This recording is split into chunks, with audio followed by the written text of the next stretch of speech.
Christmas. This is so exciting. This is what you've all been waiting for. We are here to talk about Hallmark Christmas movies 2022. Yay. We're very excited. Yeah. Yes, they didn't wait until the week of the movies like they did last year. Thank you, Hallmark Channel, for giving us the slate early. We appreciate it so much.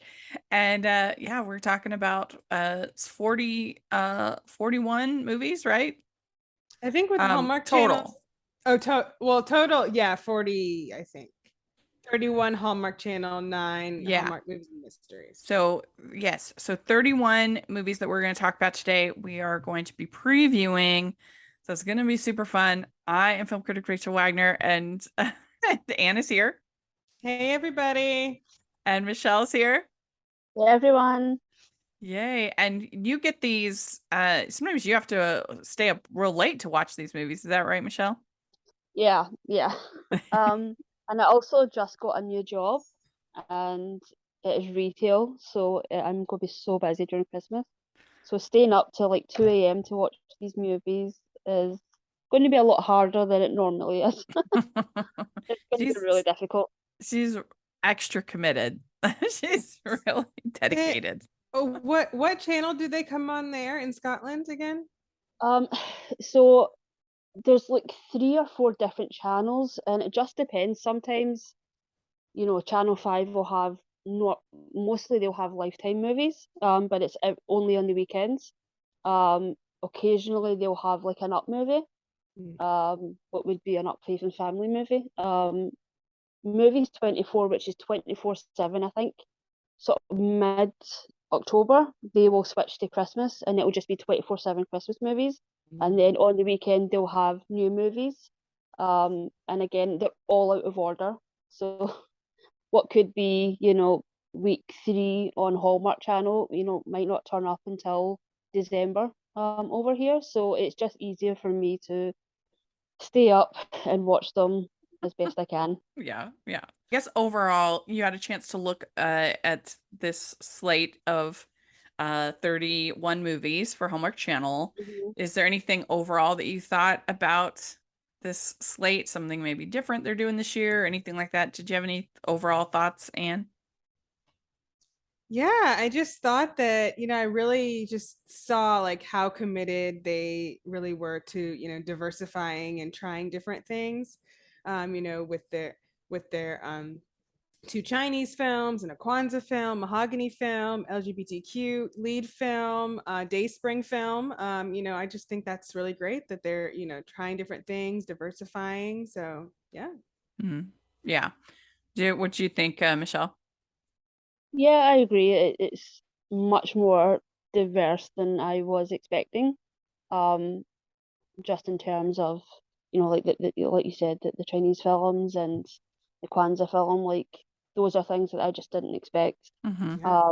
I literally thought all we were going to get is one LGBTQ film and maybe a Mahogany film, and that was kind of it. I wasn't, getting my hopes up in terms of.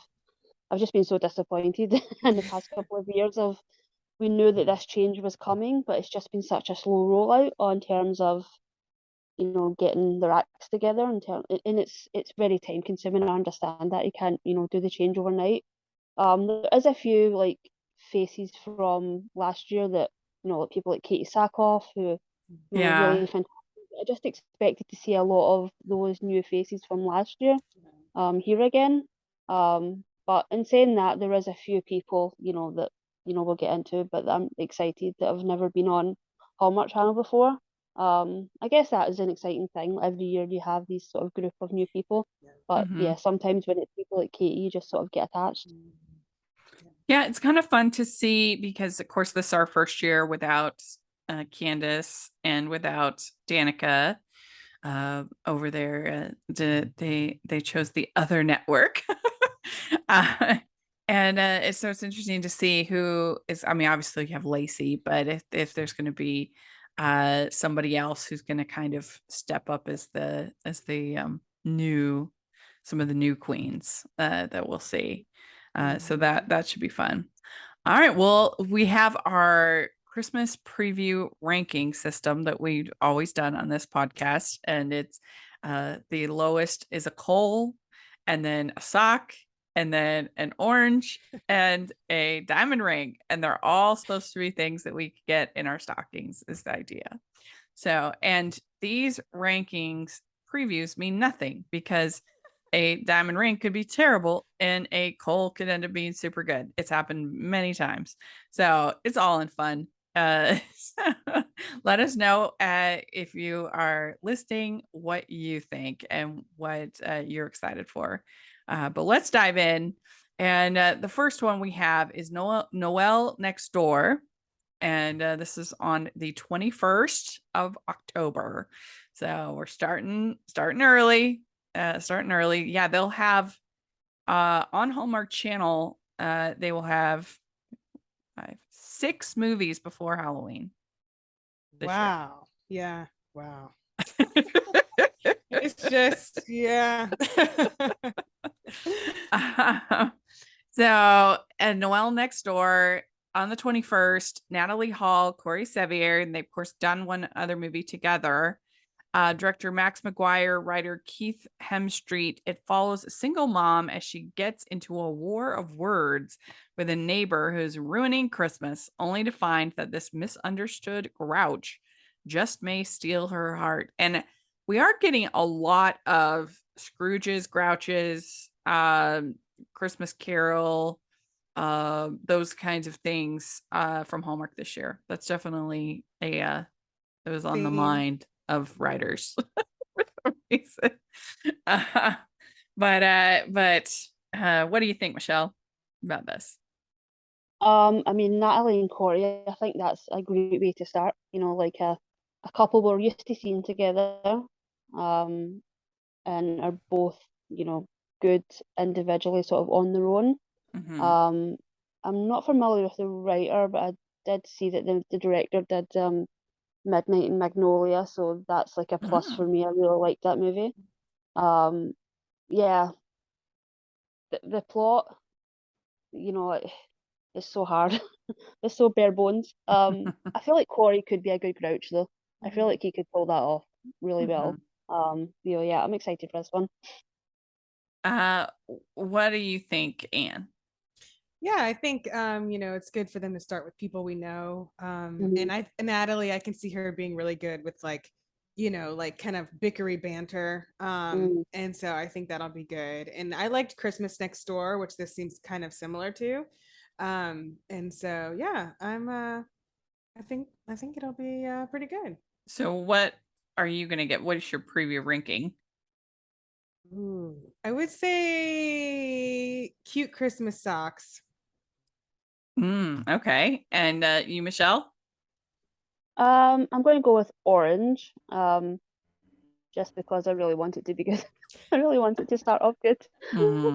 Yeah. And some years, the first movie is Mm. rough. I remember that one, the I think it was Merry Christmas Match, I think is what it was called. Oh yeah. That one took me to a dark place. That one was so bad. But this one I'm also going to give it an orange. I hope it'll be good. So all right. Then we wish you a merry Christmas, previously a Christmas disconnect. And this is on the 22nd. Marisol Nichols and Christopher Paloha, director Paul Ziller, writer Nicole Baxter. Both of them have done tons. Becca and Robbie are a married couple having a hard time connecting with each other as the holidays approach. Just before Christmas, they head to Cozy Vermont Inn at the advice of their marriage coach so they can recharge. Their weekend away gets unexpectedly extended when a mishap puts their car out of commission and just may put them on the road to a very happily married Christmas. So, Anne, what do you think? Well, everyone knows I love Christopher Palaha, so I'm excited for this movie. And I like Marisol a lot too. So I think there'll be a good match. Different. I wouldn't have put them together, but I think it'll be good. Nicole, she's kind of hit or miss for me, but hopefully this one's a hit for her writing. And I know Brian Sills is in it too, and he's funny. So I guess he's probably one of the characters at the end. But I think it sounds fun. I would definitely give it an orange, I think. Yeah, what do you think, Michelle? Ugh, I have such high hopes for this. I saw that, I was like, oh, interesting. They look really good. I imagine they would look really good together.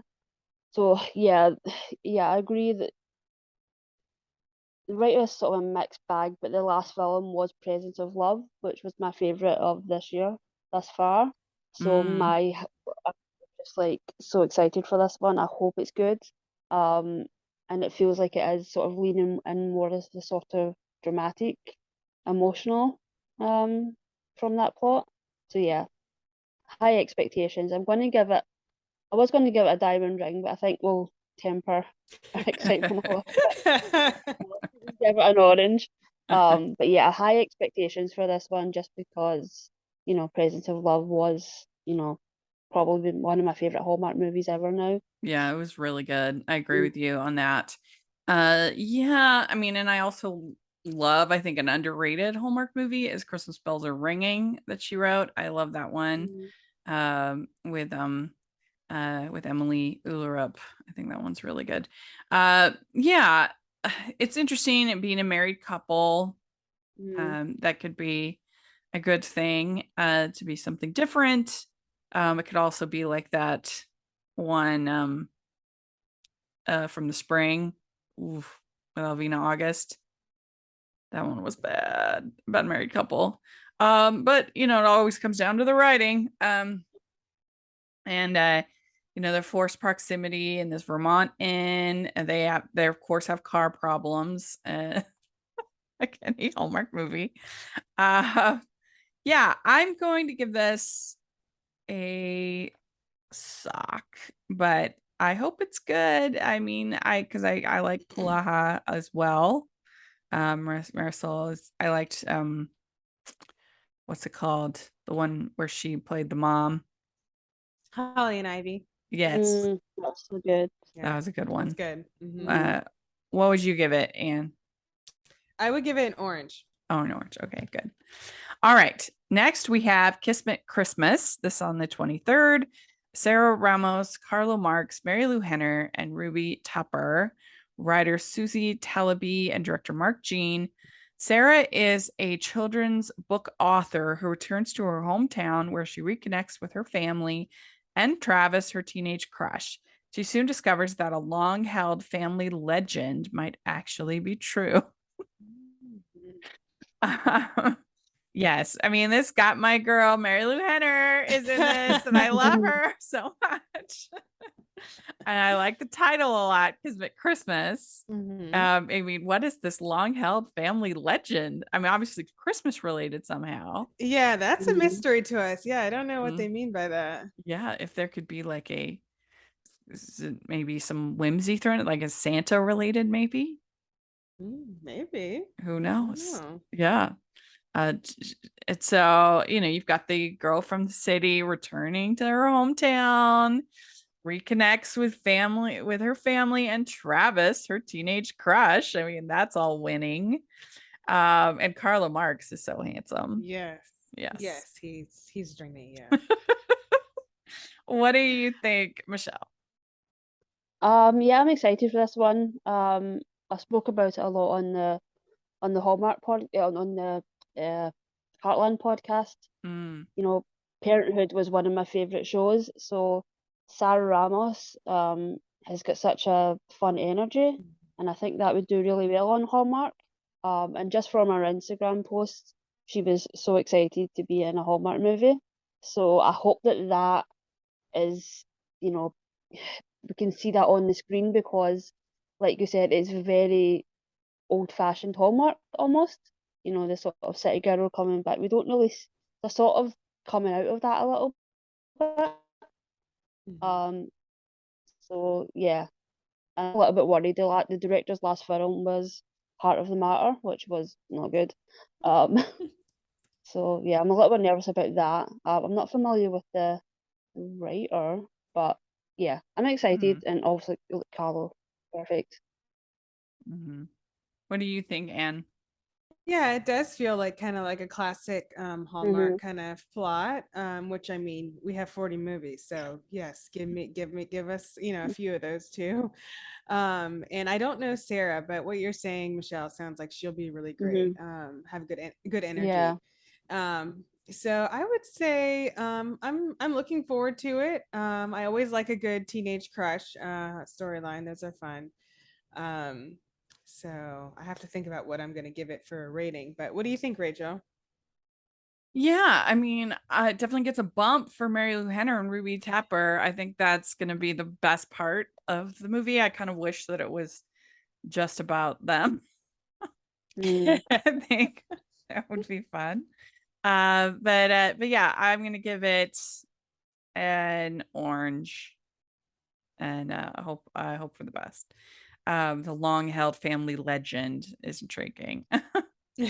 uh, Okay, so then we have A Cozy Christmas Inn, and this is on the 28th. It stars Jodie Sweetin, David O'Donnell, and Vivica A. Fox. Director J.E. Logan, writer Jennifer Notes Shapiro. This is real estate exec Erica travels to Alaska during Christmas time to acquire a bed and breakfast, only to discover that it's owned by her ex. While there, she finds herself falling in love with the town and quite possibly him.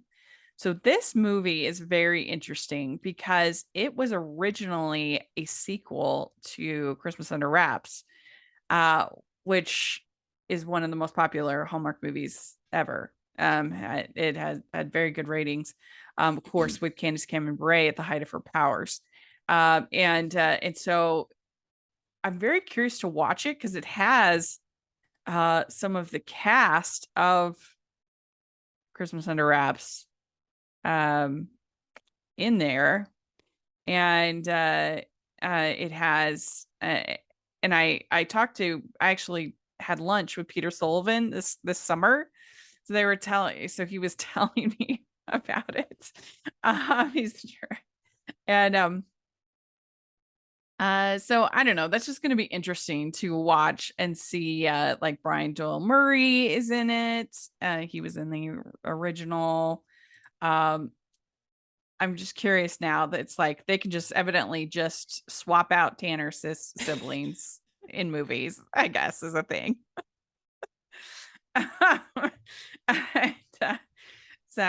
And, but they might kind of edit it all around so that you won't even realize that it is a sequel to Christmas Under Wraps. Yeah. I don't know. I'm just curious about that part of it. Uh, Michelle, what do you think? I mean, it's pretty hilarious that they replaced, if it is a sequel, that they replaced her with Jodie Sweetin. That's, yeah, Christmas Under Wraps was the first Hallmark movie that I ever watched. And I thought that all Hallmark movies were like that, so I was like, what's with all the businesswomen and the businessmen? I just expected them all to be like Christmas magic, but they weren't. So yeah, anything with Christmas magic has, you know, piqued my interest, just because I don't feel like we get enough of them. And I really like Jodie Sweetin. I'm not like a Full House person. I just don't remember it ever being on in the UK. But yeah, I've always actually preferred Jodie to Candace. So yeah, Mhm. I'm excited for this one. And I hope that it's as good as Christmas Under Wraps. So what would you give it? What did I give it? I wrote it down. An orange. I gave it an orange. And Anne, what about you? What do you think? I think it's just kind of bonkers. I mean, it's like, I don't know. It's kind of interesting because, like, I always hate when they replace, in the sequel, they replace like one of the love interests. I'm like, we're supposed to believe like they were together Mhm. forever, and you're telling us that that's not true, Yeah. So, but I like Jodie a lot. And I like the first one. So I think it's going to be interesting. It's kind of, crazy. But I think it could be fun. So I would give it like fuzzy, cute Christmas socks. Yeah, and David O'Donnell's back, of Mm-hmm. course, as the Yeah. lead, so playing Andy, and I guess Brian Doyle Murray will still be his dad slash Santa. So I don't know. This is just going to be very interesting, and of course, you got Mhm. a win, and whenever you get Vivica A. Fox, it is always Mm-hmm. going to be a plus point in the Yeah. plus department. So I'm gonna I'm intrigued enough. I'm going to give it an orange, but I hope I don't know. It's just different, a different project for them. So, uh, all right. So then we have Jolly Good Christmas. This on the 29th. And this stars Will Kemp, Rashima Shetty, and Kellen Blue, and director Jonathan Wright, writer Ron Oliver. So he usually directs his movies, so that's kind of interesting.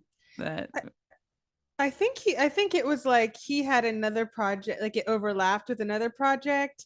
Because I remember seeing something about he was sorry he couldn't like be more involved and do directing, but I think he was directing something else at the same time. Yeah, so.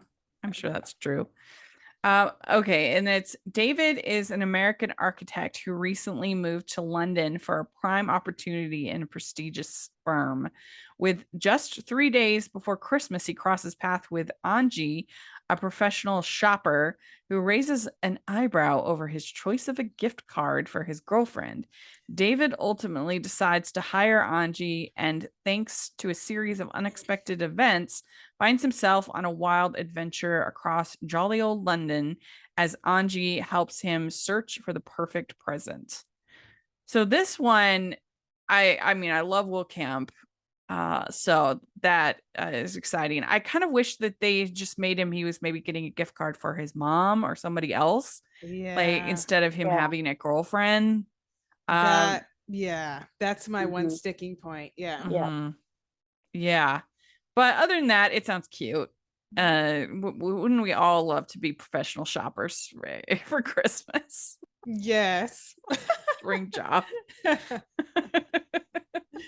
I'm available if anybody needs to shop for them. Right. That'd be a great job because you get to have all the fun without having to spend your own money. Exactly. You get to pretend you have money and then spend it and help other people, spend their money on hopefully things that their people want. Yeah. What do you think, Michelle? Yeah, when I read the cast, it was like, oh, and the cast and the director and the writer are so experienced. It was like, oh, Diamond Ring, and then you read the plot and you're like, oh, it could be Cole. Like the plot is crazy. Like there's like cheating in the plot. It's yeah.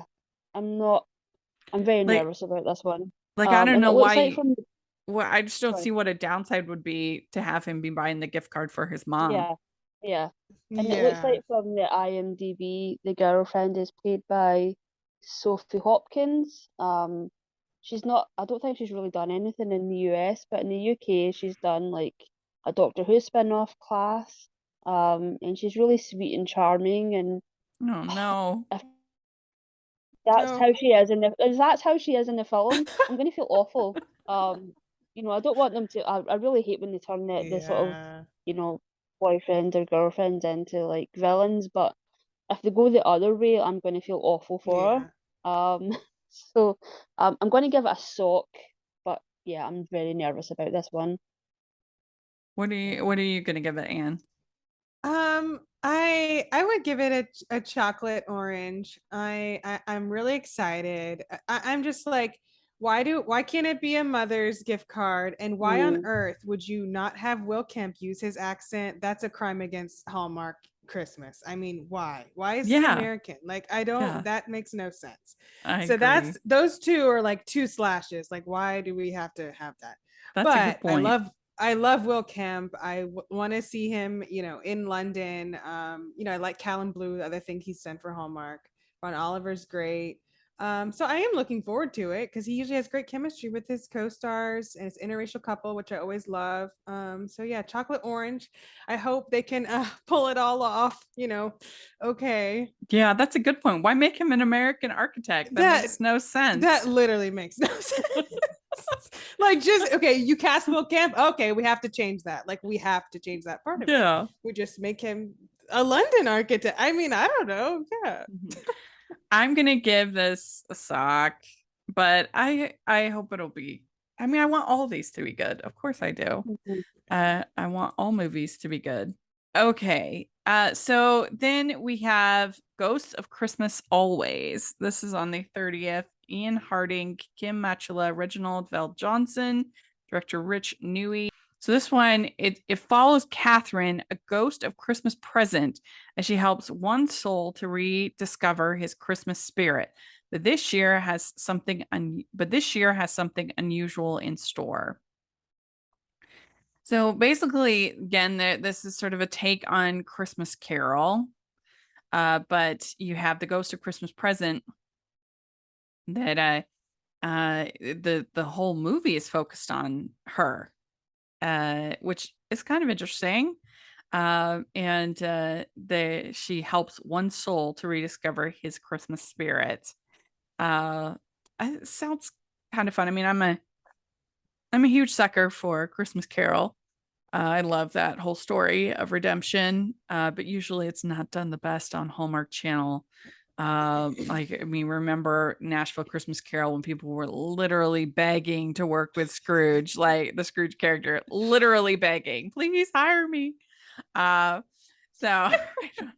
it kind of misses the redemption factor there a little bit. But since this is focused on the ghost herself, it's creative. So I'm intrigued. What do you think? What do you think, Michelle? Yeah, I agree, and I don't love the title either. It doesn't exactly roll off the tongue, does It it? is kind of a weird Um, title. yeah.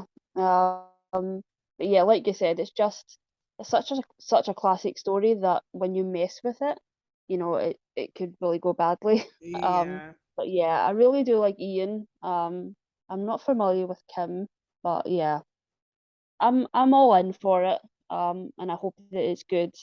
But yeah, it's not an easy task to take on this story and do something different with it. That's So my what would own you give answer. it? So I gave it orange, I think. What about you, No, I gave Anne? it a sock, sorry. What about you, Anne? I really like Ian, another Pretty Little Liars person joining Hallmark. That's always good. Mm, And I've seen Kim in other stuff, like just mm. randomly. And so I think it could be good. And so I'm a little bit nervous, like you guys said. It could go either way, really great or really bad if you mess with the formula of Christmas Carol. But I would give it like a clementine in a sock, maybe Like a cutie like in the orange? middle there. Yeah, like a cutie orange in a sock. Yeah. So Oh, I hope it's good. yeah, like a orange dusted sock. Yeah, yeah, yeah. Good. Yeah, I think just the premise alone, I'm intrigued enough to give it a an orange, but we'll see. And having Reginald Vell Johnson is fun because of course he was in Die Hard, so he's got lots of Christmas experience. Then we have A Magical Christmas Village on the 4th. This stars Allison Sweeney, Luke McFarlane, and Marlo Thomas. And director Jason Furukawa. And Summer's mother, Vivian, moves in with her and her young daughter, Chloe. Her orderly existence is upended. Upon arrival, Vivian sets up an heirloom miniature Christmas village resembling their town and tells Chloe it grants Christmas wishes. As Chloe begins setting up the figurines, real life events seem to mimic the scenes she creates. With a little help from the magic of the Christmas village, the family will be brought to get closer together, and just maybe Summer will learn to open her heart to love again. Now, I love Christmas Perfection, one of my favorite Christmas movies, Christmas TV movies ever, which is all about the girl getting stuck in the Irish Christmas village, and it's absolutely hilarious. So I have a pretty high bar here for your Christmas Village whimsy movies. But you gotta like Allison Sweeney, Luke McFarlane. I think that's a very inspired combo. Marlo Thomas, I guess she's Vivian. And so it sounds, I mean, it sounds more sort of magic and whimsical than we typically see lately with Hallmark. So I'm pretty excited about this one. What do you think, Michelle? Yeah, I'm excited. Just because there is the Christmas magic element. And Luke McFarlane is my favorite Hallmark actor. I wouldn't have put him with Alison, so I agree it's a very inspired choice, a very interesting choice. Yeah, I'm excited. I hope it's good. And like you said, Christmas Perfection is, that's the bar that they need to cross. I don't know. It sounds like it might be a bit more emotional. And especially if you have Alison and Luke, they are such seasoned actors. I hope that they do have a little bit more depth in this to deal with. Mm-hmm. So yeah, I hope that it's good and it's a good balance of, the emotion and the Christmas magic. So yeah, I hope it's good. Yeah, so she'll like set up, say, in the Christmas village, them ice skating or whatever, and then the next day they end Mm, up ice skating is the idea, I think. So the real life events seem to mimic the scenes she creates. mm. So yeah. And if Sounds y'all haven't fun. seen Christmas Perfection, it is perfection. Okay. And what do you think of this? I'm excited. I love when they have Christmas magic because we don't get it all the time. And I think it'll be cute to see the daughter set up things and then they actually happen, and then she'll be like, oh my gosh, like I set this up yesterday and now it's happening, mom. And Mm-hmm. she's, probably not gonna believe her.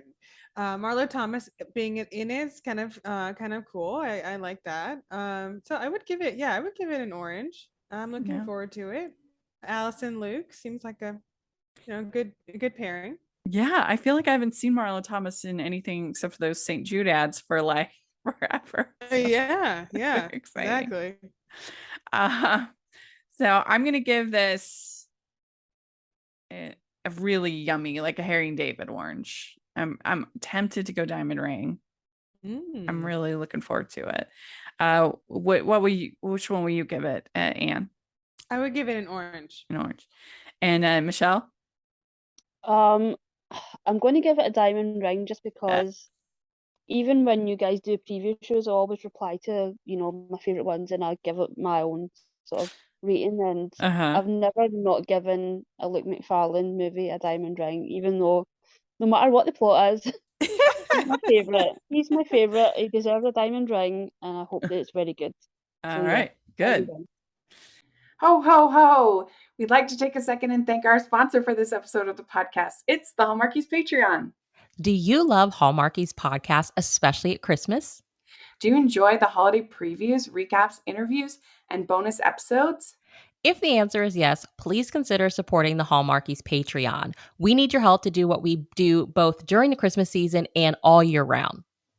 But not only do you help a podcast led by strong, independent women by becoming a Patreon, you get to become a part of the Hallmarkies family. Starting at only $2 a month as a patron, you will have access to our Facebook Patreon group where we talk about the movies, shows, and more all year. We also have many monthly patron watch-alongs with guests like Lacey Chabert, Natalie Hall, Paul Campbell, Mary Lou Henner, and more, giving their behind-the-scenes details of their films. As a patron, you also have the chance to provide input into the podcast and even join us at different tiers. So this Christmas season, spread some cheer to the Hallmarkies Patreon and become a member today. You won't regret it. Go to patreon.com/hallmarkies to learn more. That's patreon.com/Hallmarkies.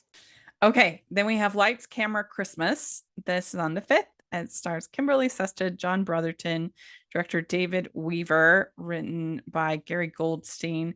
When a holiday rom-com movie shooting in her town needs a costume designer, Carrie, a local shop owner, steps into the role. While working on the movie, she rediscovers her passion for costume design and finds herself falling for Brad, the film's famous leading man.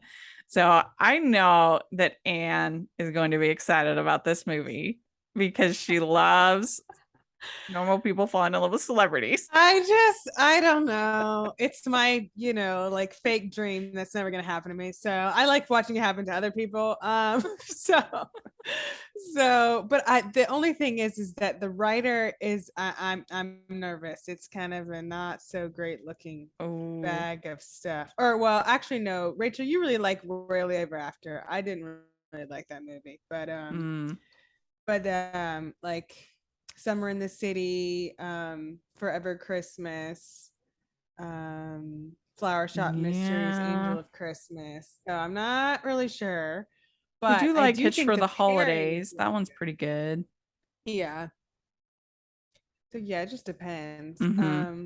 But I think the pairing's great, like two comedy, really good comedy um actors, and I think I like John Brotherton a lot in Fuller House. I think he's so funny and handsome and charming. So he'd be a good like actor, Mm-hmm. type of person in this movie. um yeah, I don't know, I would give it. And I think Kimberly would be a good, like, she won't want to fall for him, but she knows she is. I think that'll be a good, she'll be good at internal conflict. um so yeah, I would say like a Cutie's Orange. Yeah. So this movie I'm super hyped about. I mean, I can't think of the name, but the one with Michael Rady and Taylor Cole. Homestead Christmas and Christmas. Homestead. Yeah, Christmas and that Homestead. it's Yeah. basically the same plot, except Yeah. for, she's the actor in that one. He's the Mm-hmm. uh and so I think that sounds cute. And I think that this seems like they'll have great chemistry. I mean, John Brotherton was in that movie with Candace last year that was so strange. I thought the Christmas contest, like she's like ripping up her Christmas tree at one point and crying tears. She has this full on out like fight with Barbara Niven's character, her mom. That's like was just like, what is this movie? It was so I thought it was very weird, It but was weird. he was fun in it. And so I think they'll have good chemistry. David Weaver's friend of the podcast. He did Christmas Town, which I love. And a bunch of other ones. Yeah, the writer is a bit hit and miss, but I think this sounds fun. I'm gonna give this a diamond ring. I really think just the chemistry alone is gonna elevate this. What do you think, Michelle? Yeah, when I read the sort of plot, I was like, I'm sure I've read a book that is exactly the same. I can't actually think of the name. But it's pretty much the exact same sort of breakdown, and it feels like it's a trope that's overdone but doesn't ever feel old, if that makes sense. Like if it's done well, this sort of Notting Hill type, Yeah, falling for a famous person, it's a trope that just doesn't feel. Some of them are just so tiresome, and this one sort of, even in books, it always sort of works for me. I'm not familiar with John just because again, I'm not familiar with the sort of Full House, Fuller House thing, but he certainly looks like a movie star. So and yeah, Kimberly, I just hope they give her some comedy. yeah. Yeah, she's one of my favorites. So yeah, I would give this an orange just because again, it's a trope that I really like, and Kimberly just always delivers. And did you see the Christmas contest last year with Um, Candace I feel like I've and seen Ryan? everything last year, and I've certainly blocked it out because I don't it remember was anything that you just said. I was like, it was I bonkers. don't It remember was that. strange. It was so weird. Yeah. All right. Then we have All Saints Christmas. This is on the 6th. This stars Ledisi and Roger Cross and director Troy Scott, writer Tracy Andreen. Lizette is a popular R&B singer who's getting ready to travel home to New Orleans for Christmas when the media's mistake a photo of her with her music producer X as an engagement announcement. Her family insists that he join her on the trip. So, what do you think, Michelle, about this? Um, I get nervous when it's anything to do with music because so much hinges on the music being good. Um, and being convinced that this is a very popular artist in the world, to suspend your disbelief, but it can be tough sometimes. I love Roger Cross. I love that he's just coming into Hallmark now. You know, the tennis movie. And I hope that they keep him because he's really, really good. Not familiar with the actress. Feel like Tracy's a really solid writer. So yeah, I just hope the music's good. That's kind of the main thing. Yeah, and the plot sounds interesting. Let's So see what here. did I give this one? I gave it I think I gave this a sock. But yeah, I'll give it I'll put to orange, just because, like I said, the Roger Cross is just been fantastic this year. Yeah. So What do you think, Anne? I'm looking forward to it. I did see that I don't know how you say it. Ladisi, she is like an actual like real singer. She did just have like okay. some movie on Hulu that just debuted where she's like the main person, and it's I should know what it is, but I don't. But yeah, she's an actual singer. And she's gonna have like actual like songs in the movie. So I think Okay. that makes me feel better that at least it's like a Mhm. real legit singer. Roger Cross is great. My husband and I are big fans of 24, so we would love to see that for him to come into this family. And I think Trezzo Maharo is supposed to be in it too, Ooh. which I like him. And I like Tracy as a writer, and they did film a little bit actually in New Orleans. So I think this could be really good. So I would give it like a chocolate orange. I'm really looking forward to it. And yeah, I think it could be fun. I love like fake dating tropes, and she's a celebrity. I mean, I guess they're exes, but so I think it could be really fun. Yeah, I was looking at that she's got a bunch of there's like YouTube videos, music videos, and things like that. So yeah, it's that does make you kind of excited about that part of it. They always keep the songs as short as possible, but uh, but but yeah, I think she looks cute. She looks fun, and so this I'm going to give this an orange. I'll give it a cutie orange. Why not? Since I said it looks cute. Um, uh, okay. Then we have In Merry Measure. This was previously the Christmas Carol competition. We do have kind of I feel like a music thing going on this year too. Christmas, a lot of Christmas Carol, a lot of singing. This stars Patty Murin, Jennifer Robertson, and Brendan Penny. Directed by Paula Ellie, written by Russell Hainlane. When pop star Darcy returns home to spend Christmas with her sister and niece, she unexpectedly finds herself coaching the high school choir with her one-time rival Adam. I love these in these movies when they immediately put these people to work. Like I can't imagine going home for the holidays and being like, okay, I have to like lead the school choir. I would be so mad. I'd be like, yeah, I came home to be with my family, not like work every single day and like organize this huge thing. And yeah.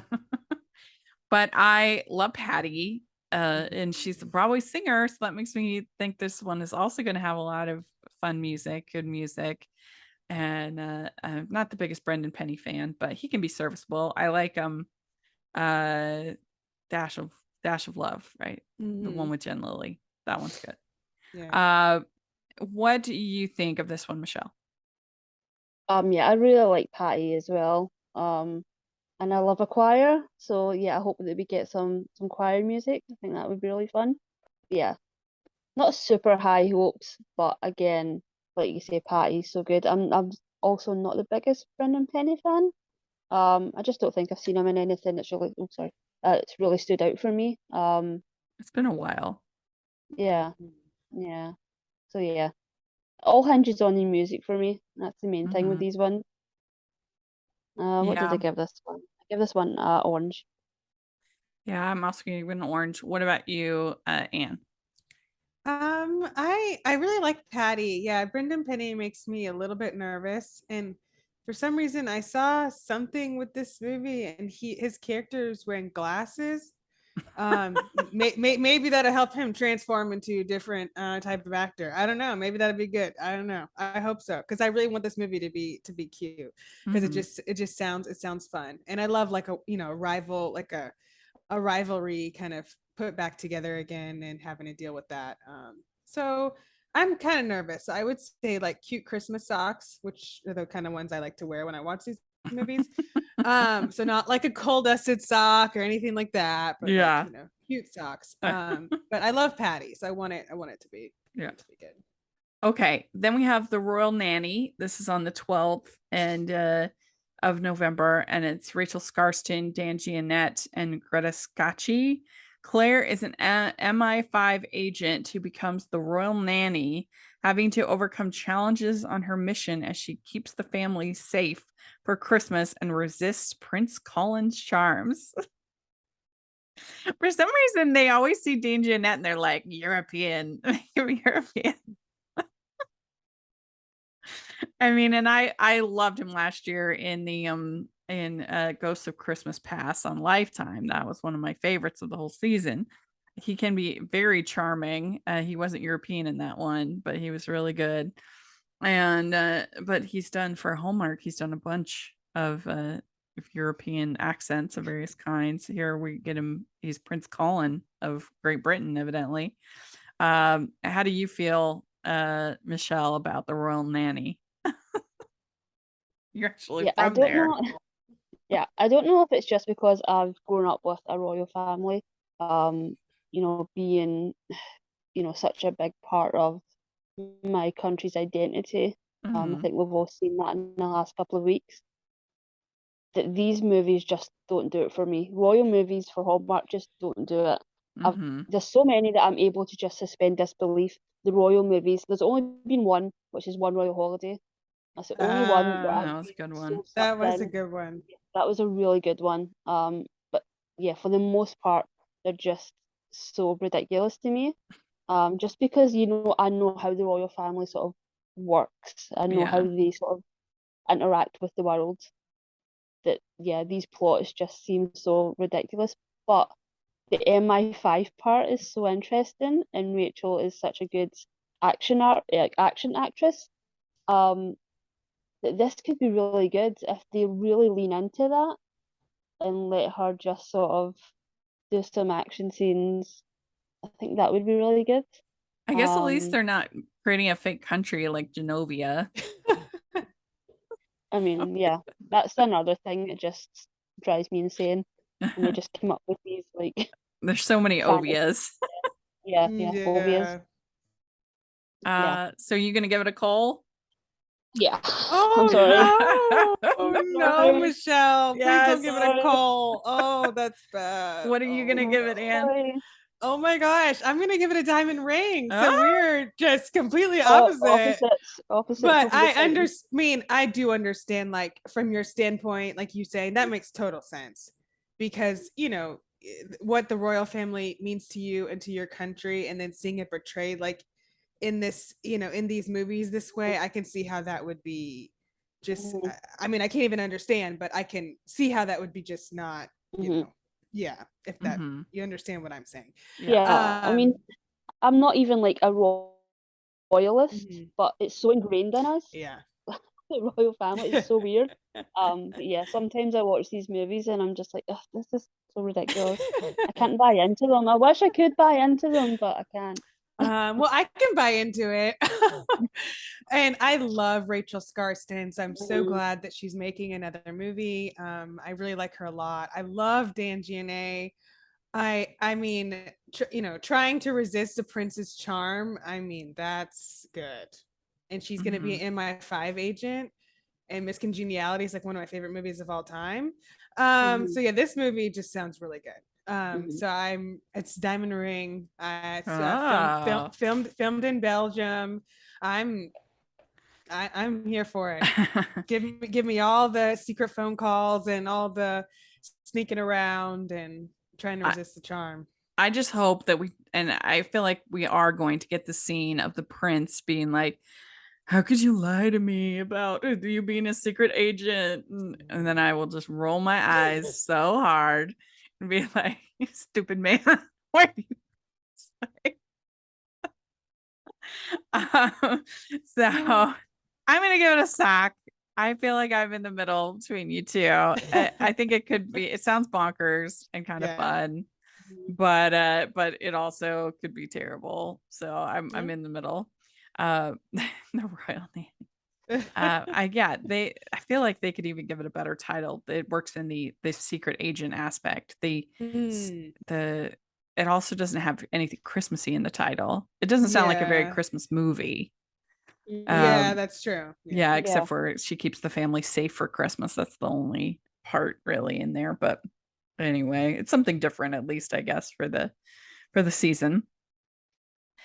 All right, then we have Christmas at the Golden Dragon, and this stars Antonio Cupo, Sarah Canning, Kara Wang, Barbara Niven, Zach Santiago, director David Strasser, co-writer Emily Ting, Melinda Bismeyer.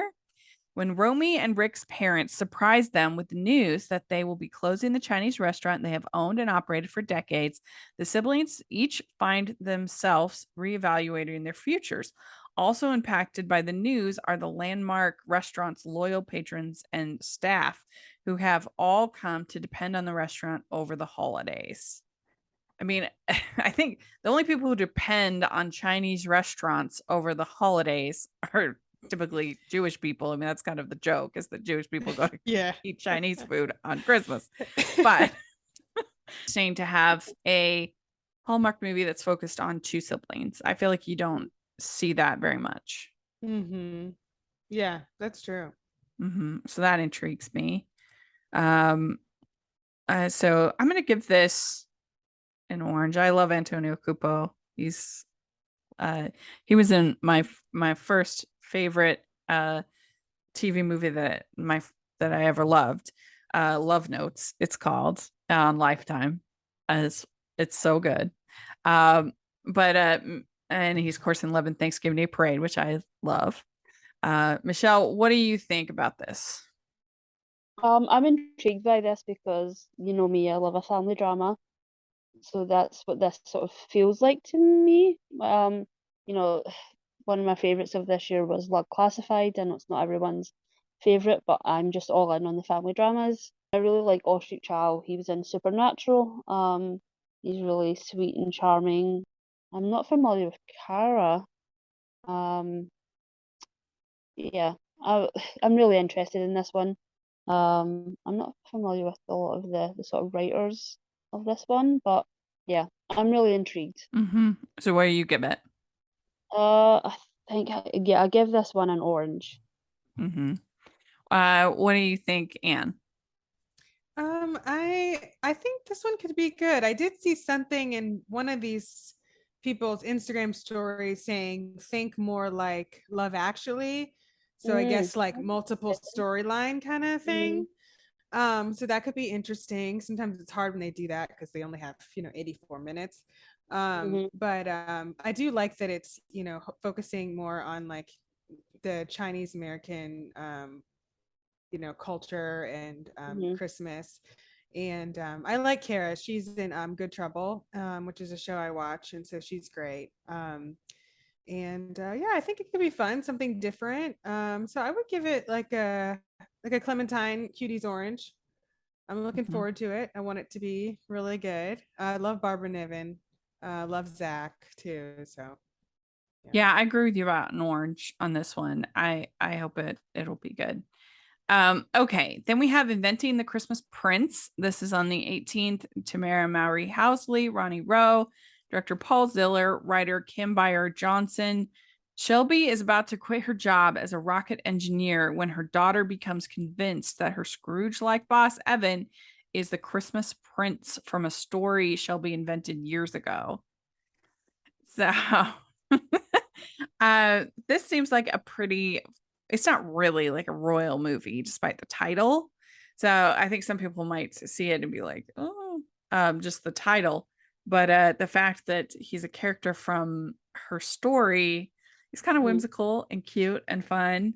I actually really like a Hallmark movie from one of the very early ones called Smooch, where they this kind of a somewhat similar plot, Mm-hmm. Fairy Tale Prince. They Kelly Martin they stumble upon, and it's a fun movie.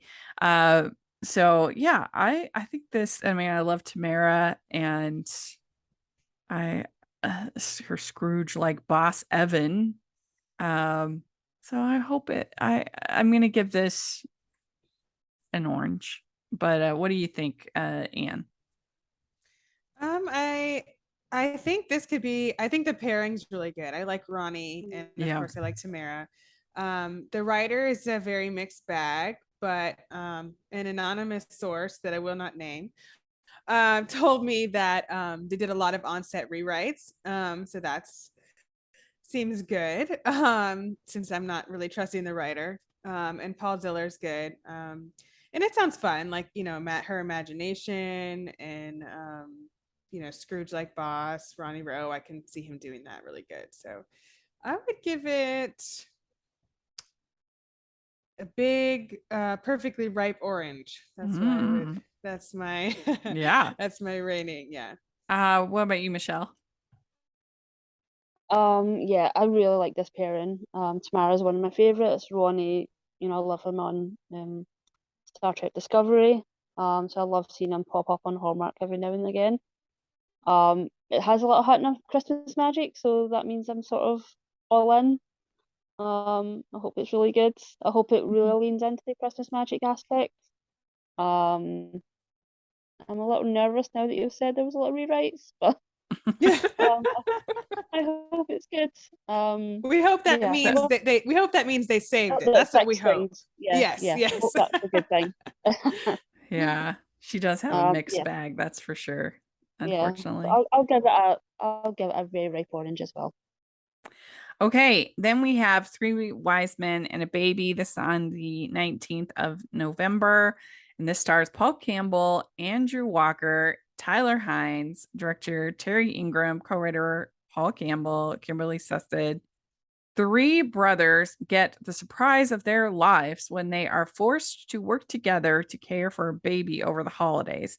As they slowly get the hang of things, they find themselves on unexpected journeys of self discovery and begin to rebuild their relationships as brothers, as well as the damaged romantic and professional relationships in their respective lives, all while rediscovering their love of Christmas. So I think if you are a Hallmark fan, you're going to be excited about this movie. Like, if you're not excited about this movie, then I don't really understand you as a human. These three people doing basically three men and a baby kind of thing. Terry Ingram, he's done a ton of these. He's a pro. You've got Paul Campbell and Kimberly Sessions doing some of the writing. So, I mean, diamond ring, of course. 3 diamond rings for each one of them. It's huge. Very exciting. What do you think, Michelle? I just thought it would be funny if I gave it a call just to be fun. Just to annoy people. No, you're off the podcast. No more. Yeah, kicked off. Yeah, immediately kicked off. I mean, how could you go wrong? I think the only negative thing about this movie is it's just going to be so hyped. Yeah. The expectations are just going to be so high. I'm curious as to if they're like adoptive brothers, because they do not look like brothers. That's the only thing I'm like, that could be a really interesting element. Yeah. And I think they did that with the previous Wise Men movie that they did, didn't they, with the three brothers?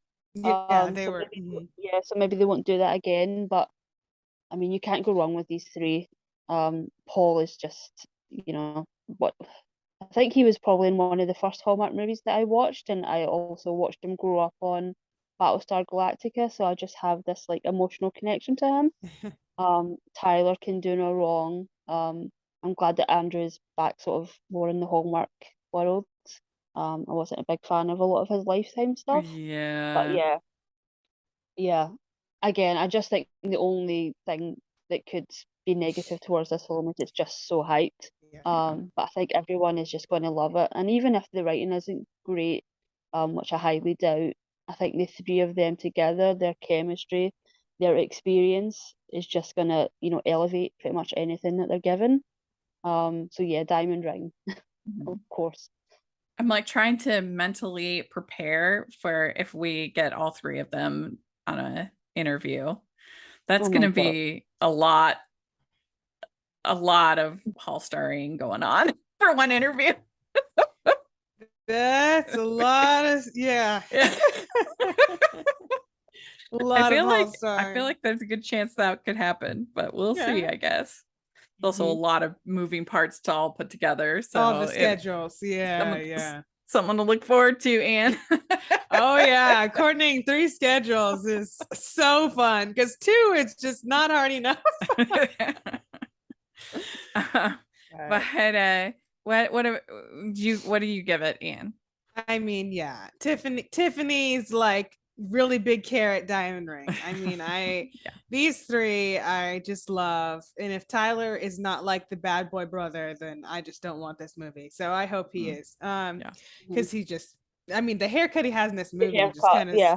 just kind of screams bad boy. Maybe Yeah. that's not the right thing to say, but it just kind of Yeah. screams that. And I'm feeling that too. yeah. Yeah. And so that'll be fun. And Kimberly and Paul, I know they'll put like good comedy, like funny things in there. I'm very shocked at the placement of this movie. It seems like it would definitely be like Thanksgiving, Merry Christmas weekend, whatever.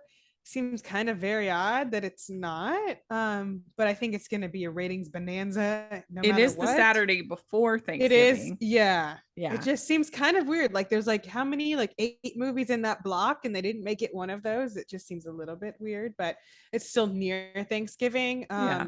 But I think people are going to watch it. I think the rating's going to be so high, which is what they want. And I'll be there, watching live myself. So I'm very excited.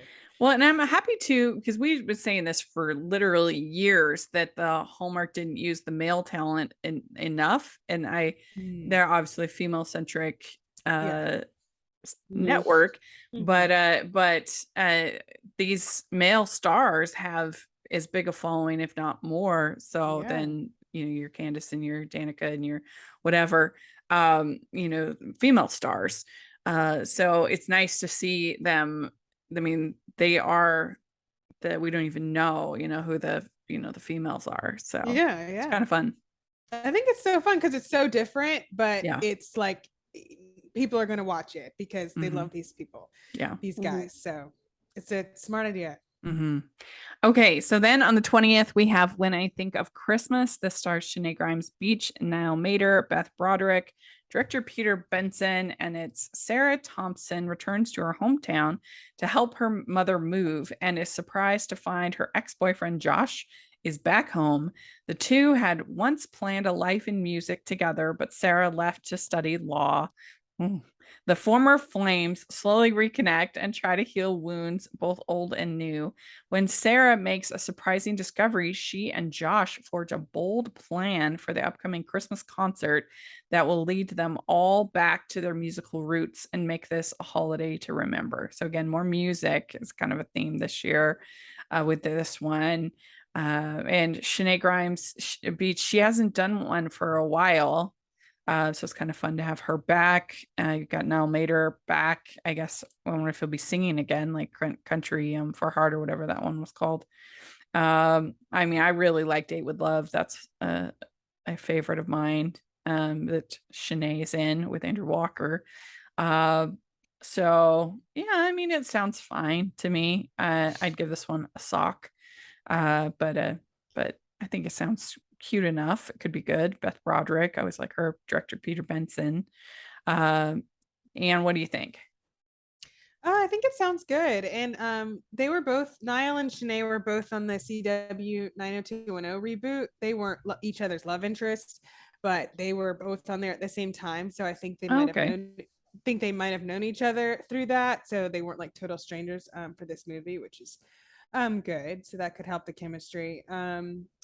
And I really like Shanae a lot. So I think I'm glad she's back doing these movies. And her characters are always like trying to do things like in Tyler's movie with her, she wasn't a mechanic. She was like the Oh yeah. engineer. Like she's always trying to do like the politically correct right job, not like whatever her heart wants to do. So I think that's kind of interesting.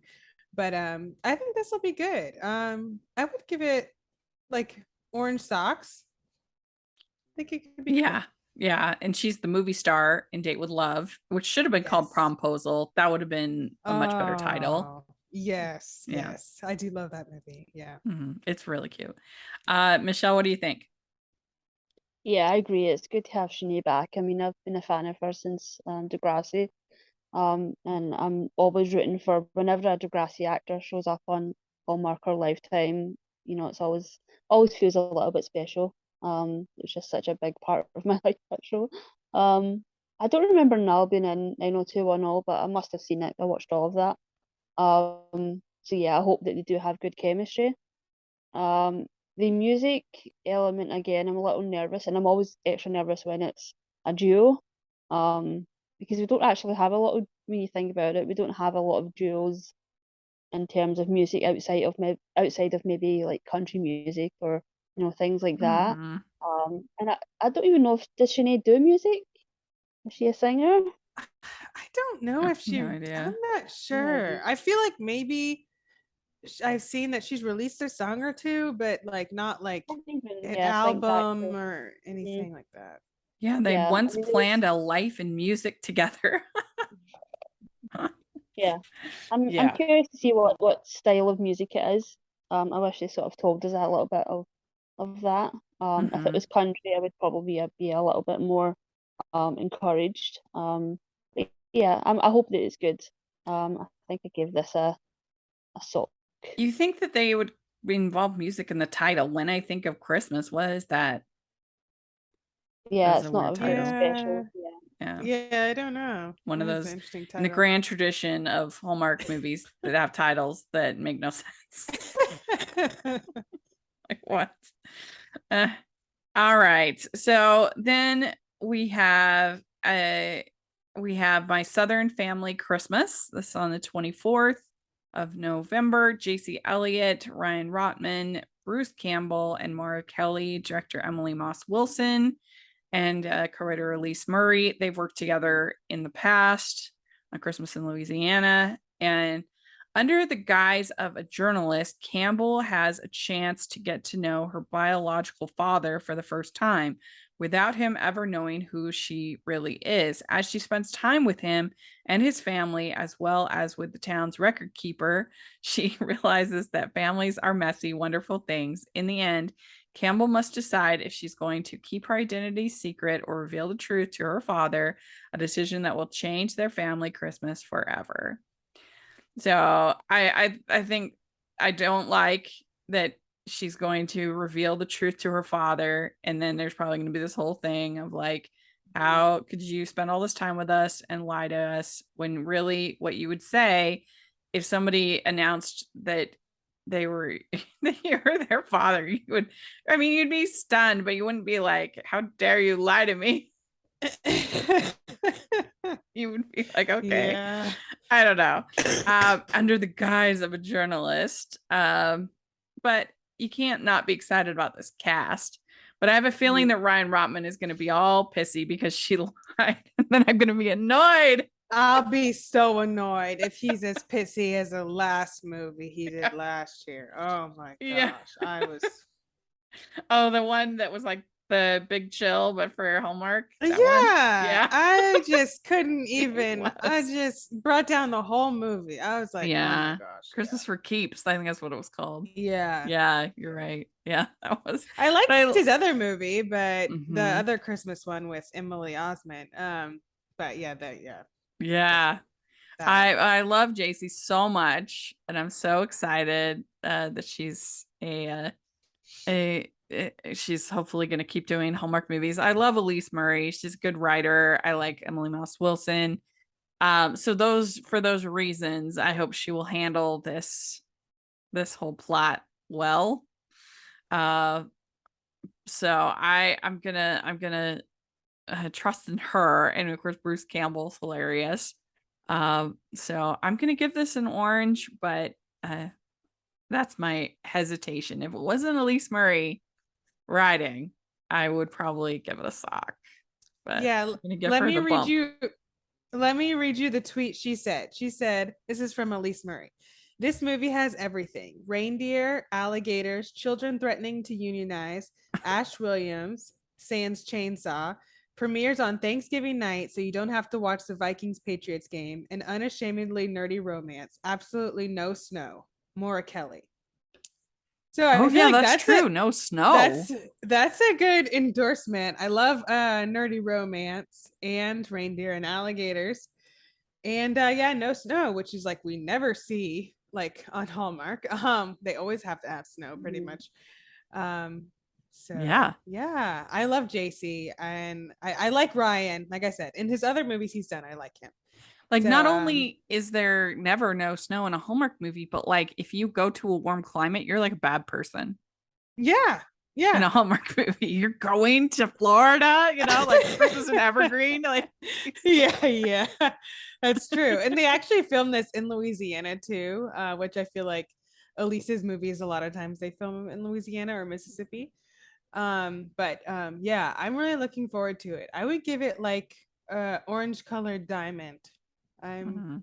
I'm here for it. What do you think, Michelle? Yeah, this is like it sounds perfect. I mean, the cast is perfect. I love all of Emily Moss's Wilson's sort of One Tree Hill reunion movies. They're all perfect. I love her commitment to always having like someone from One Tree Hill, so we have Moira this time.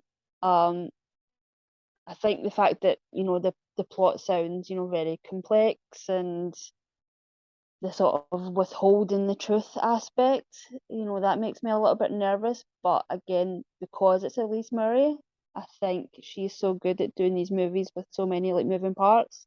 Every time a bell rings was so good. I really, really loved that movie. And I think just because of that alone, I'm not as nervous because again, she's just so good. Her scripts are so good. Um, and JC, perfect. She's just, I hope that she is a Hallmark regular, that she becomes a Hall star. Mhm. She is so good. And yeah, Bruce Campbell, I hope that he's a little bit wacky. I hope that they allow him to Mhm. be a little bit kind of off. Because I don't want this to be, as serious as the plot sort of suggests. I would like there to be a little bit more, sort of lightness and comedy. Um, so yeah, I've really sky high expectations for this one. So So you yeah, going Diamond Ring? probably yeah, Diamond Ring, absolutely. All right. Okay. Then we have hashtag Xmas on the 25th. Uh, and is that actually Thanksgiving? Or is it? No, it's the day after Thanksgiving.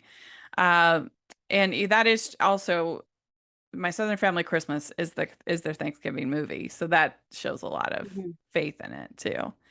Hmm. So this stars Claire Bowen, Brant Daughtry, director Heather Hawthorne Doyle, writer Emily Bayer. When Jen gets the chance to enter a brand's design contest, she poses as a family influencer, enlisting the help of her best friend Max and her baby nephew. When her video is selected as a finalist, Jen is torn on whether to go on with her perfect quote unquote family or reveal the truth. So I hate this title so much. This hashtag Xmas. Hmm. I get it. She's playing an influencer. I mean, Hallmark has already secularized Christmas so much. Do we have to do Xmas and then having the hashtag? I just hate it. I hate Xmas. I hate hashtag Xmas as a title. Um, but the story actually sounds kind of fun. It sounds similar to that movie that was on Tubi with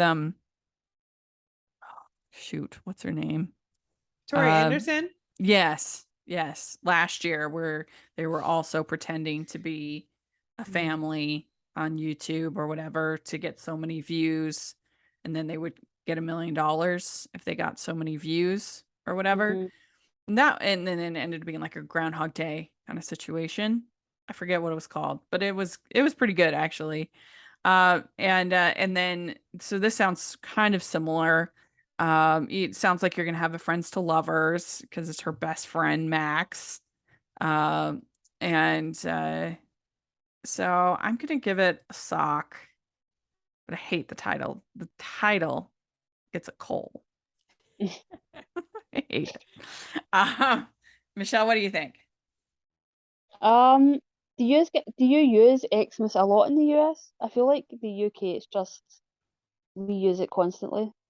Yeah, I mean, you see it sometimes. I've just never seen it in a Hallmark movie. I've Yeah, never seen them yeah, use Xmas. yeah. I heard you say that the other day, and I was like, you just use it constantly. Uh, I don't like it. I don't yeah, need these movies to be religious, but come on. yeah, It's like the yeah, one vestige left of the holiday being yeah. It religious at feels like all, and you're gonna take yeah, it out? yeah. Yeah. They could just do it hashtag Christmas. I mean, Yeah. I think they're leaning into the sort of social media thing of it. Yeah.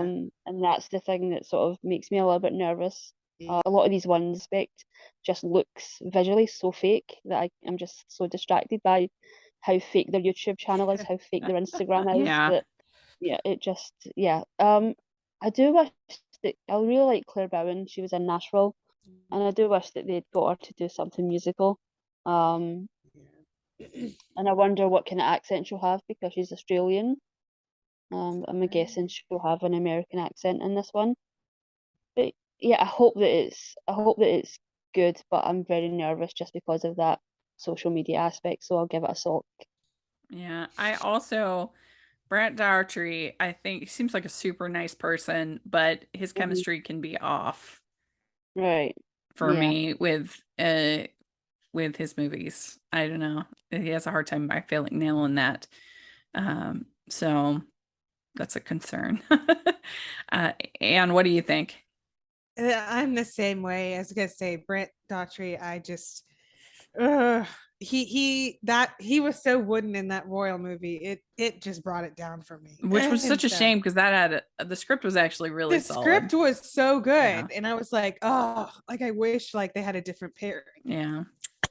because it was so good. Yeah. And so that's my I like Claire. I'm glad she gets a lead Mhm. because she was in that movie with Chad Michael Murray and she was like his sister or whatever. And I was like, no, she needs to be a lead. So I'm glad she Hmm. has the opportunity. And the plot sounds fun. I love like best friends to lovers, trope kind of thing. So I'm just nervous about Brant. So I would say like Christmas socks.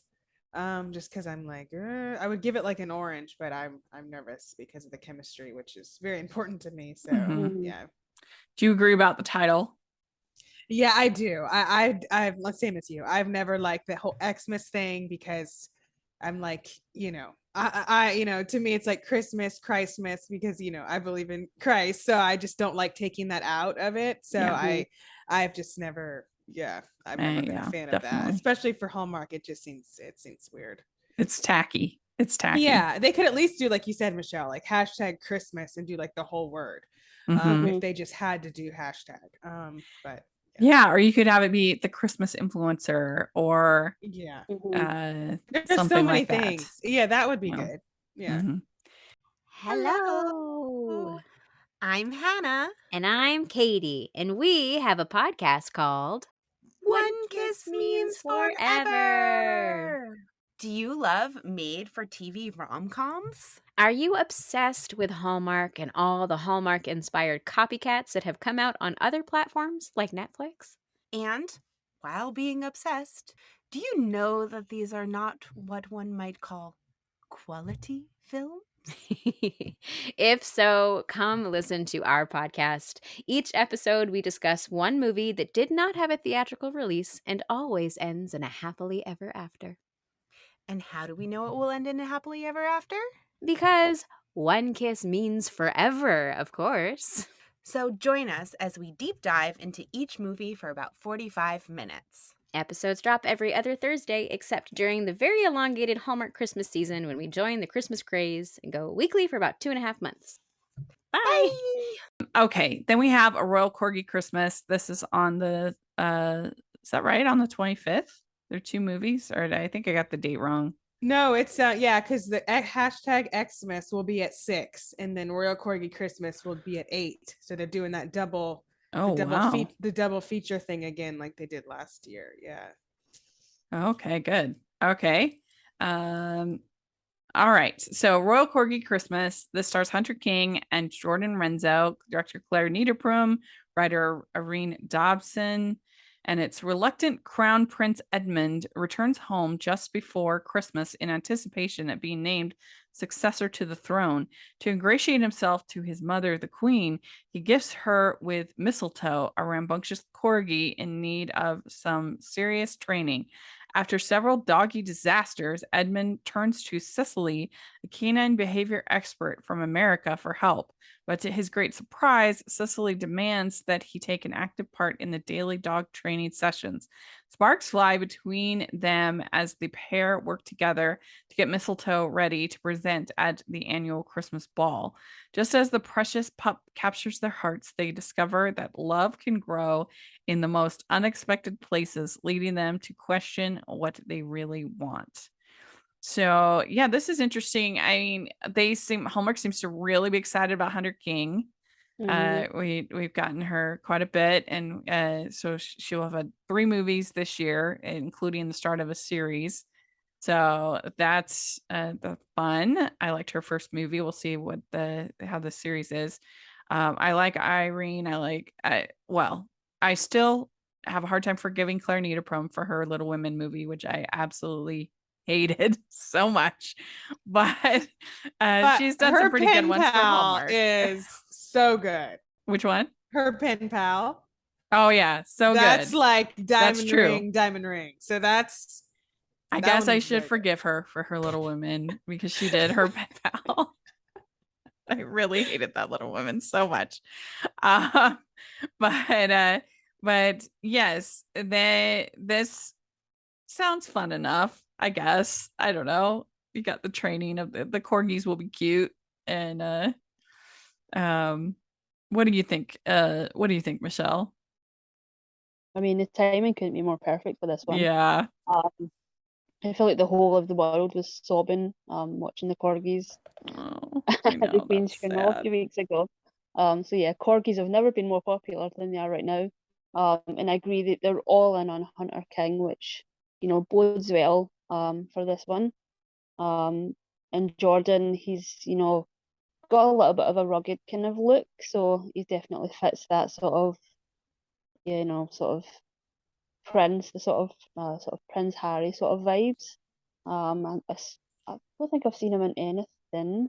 The Because Spanish Princess. He was in the Spanish Princess. where is he Um, from? Do you know? Is he like um, actually so Irish or I believe he is English American, so okay? he's gone between both. So I'm guessing he was in The Class as well, which is a Doctor Who spin-off. So I imagine he's very diverse when it comes to accents. Okay. Yeah, and yeah, it's got cute dogs. I mean, what could go wrong? It's the one sort of royal movie where I'm like, oh, it's got cute animals. And I'm all about the dogs. So I'm a little bit curious about the fact that he is going to be named successor to the throne. That's not really how it works, unless that, you know, the Queen is abdicating or something like that.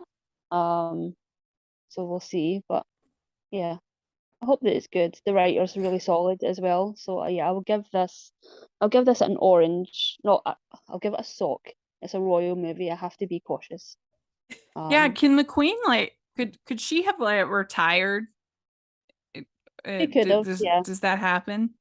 I mean, I guess we don't know because It does happen. Yeah, it's yeah. been so long. It's been so long. Yeah. She could have. She could have given it to Charles a lot earlier, but you know, she was, you know, Didn't committed to want her to. job. She didn't want to. Yeah, she was. Yeah. Yeah, I'm gonna give this a sock, but I hope it'll be good. What do you think? What will you give it, Anne? Apparently, I like the royal movies better than you guys. And I love cute dogs. So I really looking forward to this one. I really like Hunter. I'd never like even heard of her before. Yeah. The other movie she did, but I really liked that her in that movie and her energy. So I look forward to it. This guy, he's handsome. I've never seen him before in anything. Mm-hmm. But I really liked what was the one? Royal Matchmaker, which was like Bethany Joy Lenz was Mm. hired there to work with, you know, Will Kim's character to, you know, matchmake him. But this one's kind of similar to that a little bit. And I really like that one. So I would give it like a tiny diamond ring. I'm excited. Yeah. I'm What did ready. you give it, Michelle? I'll give it an orange covered sock. I will go in the middle, just because it's got cute dogs, and you know me, I'm all Yes. Okay, then on the 26th, we have Haul Out the Holiday. This stars Lacey Chabert, Wes Brown, and Melissa Peterman. Directed by McLean Nelson, who is Claire Needleprom's husband. And director Elizabeth Avalon. Co-director also Elizabeth Avalon. Emily arrives home hoping to visit her parents, only to discover that they are leaving on a trip of their own.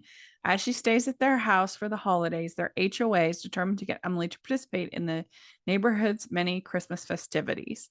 So, kind of fun thing about this is this movie was filmed very close to me. I didn't get to go like on set or anything, but yeah, it was just minutes from very close to me. So that's fun.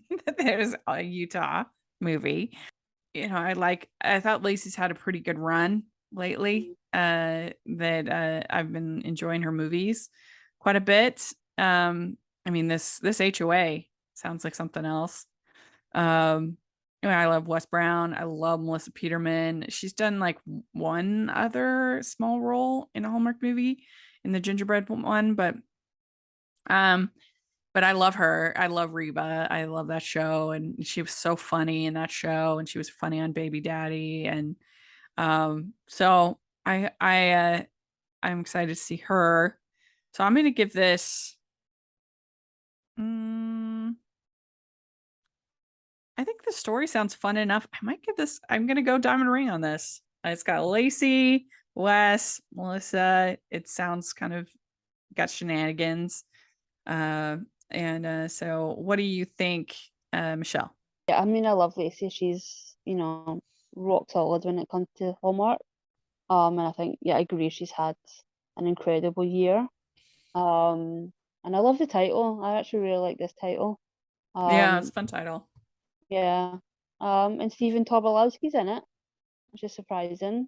Character actor. Didn't expect to see Stephen Tobolowsky in Hallmark, but here we are. And I really like Wes as well. I think they're a really good pairing. Yeah. I wish we got a little bit more of like the plot and understand a little bit more of what's happening but yeah, I'm gonna give it a diamond ring just because Lacey is just so reliable. And it feels like she gets to pick her stuff. So I feel like she's picked this for a reason. Yeah. What do you think, Anne? This is like the pairing I didn't know I wanted or needed, because I love Wes Brown. He's so sarcastic and so funny. And I think that'll pair really well with like Lacey's like sincerity and like kindness. I think it'll be like a good just a good pairing. And I love Baby Daddy, and so Melissa Peterman is so funny. And you know, Lacey was also guest starred on that show. So you know, they have, you know, their own kind of chemistry and worked together before. And this HOA, it just sounds like it's going to be fun shenanigans, and I love when they have like fun stuff like that in these movies. And so I would give this a diamond ring. I look forward to it. I think this pairing, Melissa Peterman, you can't go wrong. I mean, I just think it's going to be great. Okay, then we have A Tale of Two Christmases. This is on the 26th. So they're doing two that day as well, I guess. And two on the 27th. So wow. So that's gonna be fun for us to cover. Oh yeah. Tale of Two Christmases. It stars Kat Barrell and Chandler Massey, director Jason Bork, written by Nancy Katz Ellis and Cylin Busby. And it's thanks to some Christmas magic, Emma gets to experience two different Christmases. One where she stays in the city and celebrates with a new crush and his friends, and one where she returns home for all the traditions with her family and Drew, a longtime friend who may have feelings for her. Emma's double holiday ultimately helps her discover what will truly make her happy in life as well as in love. So this movie, I hate the title, A Tale of Two Christmases, because A Tale of Two Cities is about the French Revolution. Like it's not a, I don't know. It's not a cute rom-com, A Tale of Two Christmases. I hate the title. But aside from the title, I do think this sounds kind of fun. It seems like a lot to tackle for one TV movie, to be doing the whole story of her staying in the city with new crush and his friends, and then to have a whole another movie about going to the country and uh reuniting with her friend Drew. So I don't know. Seems like a lot, but I like Cat Barrel, I like Chandler Massey. I think it sounds pretty good. What do you think, Anne? Yeah, I like Chandler Massey a lot. I just I just wish that people would see him for how amazing he is. Every movie, why does he have to be the best friend everyone ignores until they see his beauty and amazingness? I don't know. I think he's so cute. I think Yeah, he's just like yeah, this cute, like I don't know. I just think he's like the perfect, like cute nerd, like Hallmark leading man. Like he's just so charming and kind. And yeah, I'm worried about the time. I worry when they try to do too much that the time constraints will be feel rushed. So I'm a little bit worried about that. But I would give it like Orange Socks. I'm really looking forward to it. I like the pairing. Um, I'm just worried about the time, how they'll deal with that. yeah. I'm gonna give it an orange. What about you, Michelle? Yeah, I agree. It's makes me a little bit nervous that they're going to be able to deliver both stories. It sounds a little bit, the plot doesn't sound similar, but the concept, it sounds a little bit like Just in Time for Christmas, which was I believe that was a Hall of Fame movie from quite a while ago. And it was the same sort of back and forth of two different stories, two alternative options. And I agree with Chandler Math say, Next Stop Christmas really took me by surprise because that's not typically what you see as a Hallmark leading man. And it felt very relatable. He was so like nerdy and lovable. Um, I did see that Evan Roderick is in this as well. And Hallmark does seem to be sort of all in on him as well. So it'll be interesting to see what his part is. Yeah, I just hope that they're able to sort of deliver the story. Um, effectively. And So what would again, you give it? Capriola is great. So orange, yeah, Hmm. I'll give it an orange. Okay.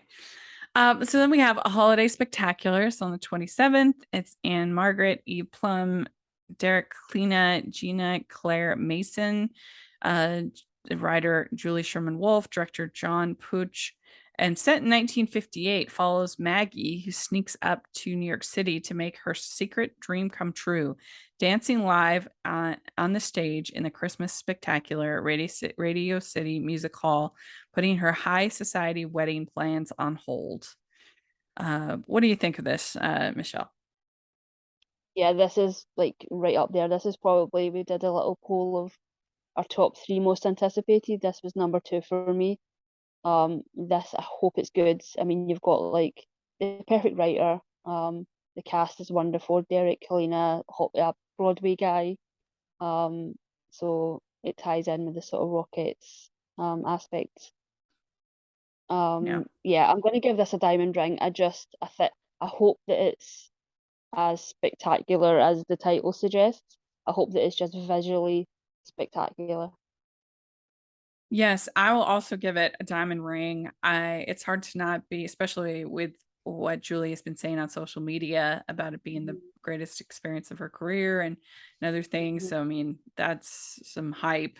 And I actually have a really soft spot for the Rockettes. My grandmother loved the Rockettes, and my cousin Lisa and I one year, and this was in 2000, we decided we wanted to go to New York. And so we were like, how can we get our grandma to take us to New York, to go to New York with us?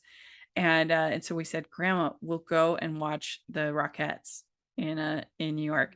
And so she did, and we did this trip at Christmas, and it was really special. We saw Music Man and Beauty and the Beast and the Rockettes Spectacular, and it's very special. The Rockettes Spectacular, they do, of course, all the Rockettes are there, but everything to it ends with a live nativity. So it's like everything Christmas that you could ever have, and of course I love that.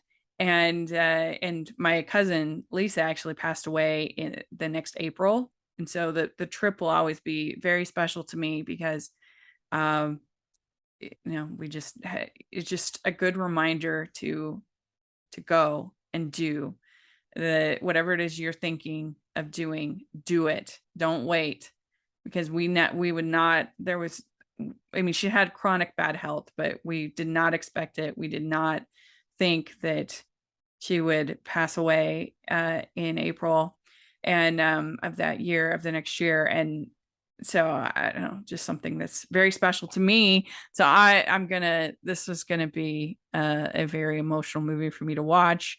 And my grandma has passed away as well. She passed away in 2019. But she loved the Rockettes. And so anyway, I'm very, very excited. So big diamond ring. This got like platinum cut. Diamond ring, princess cut, diamond ring. So what do you think, Anne?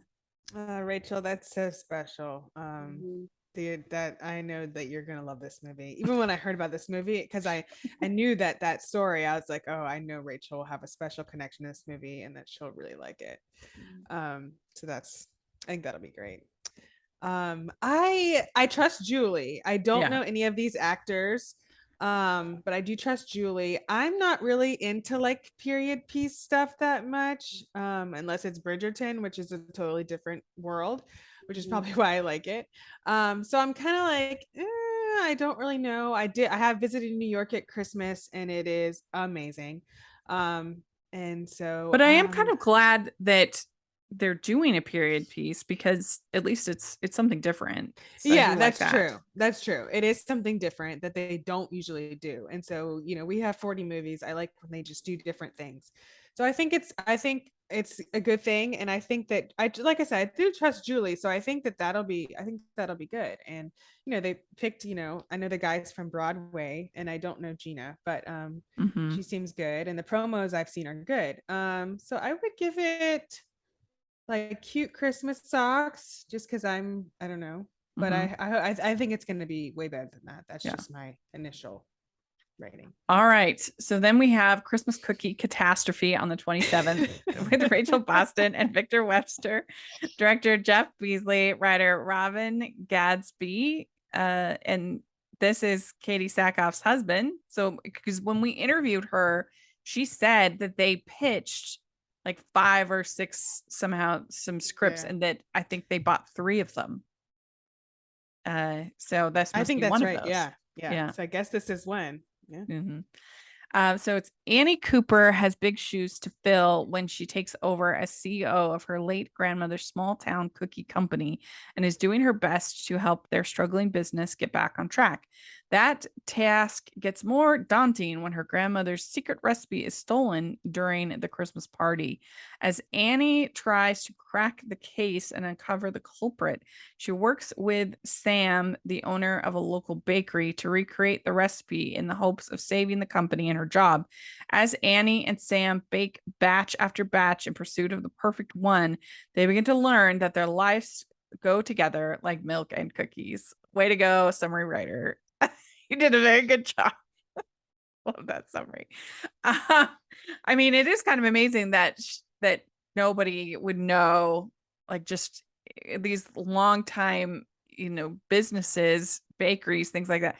Like, those recipes are in your blood. Like, them. You don't need it written down.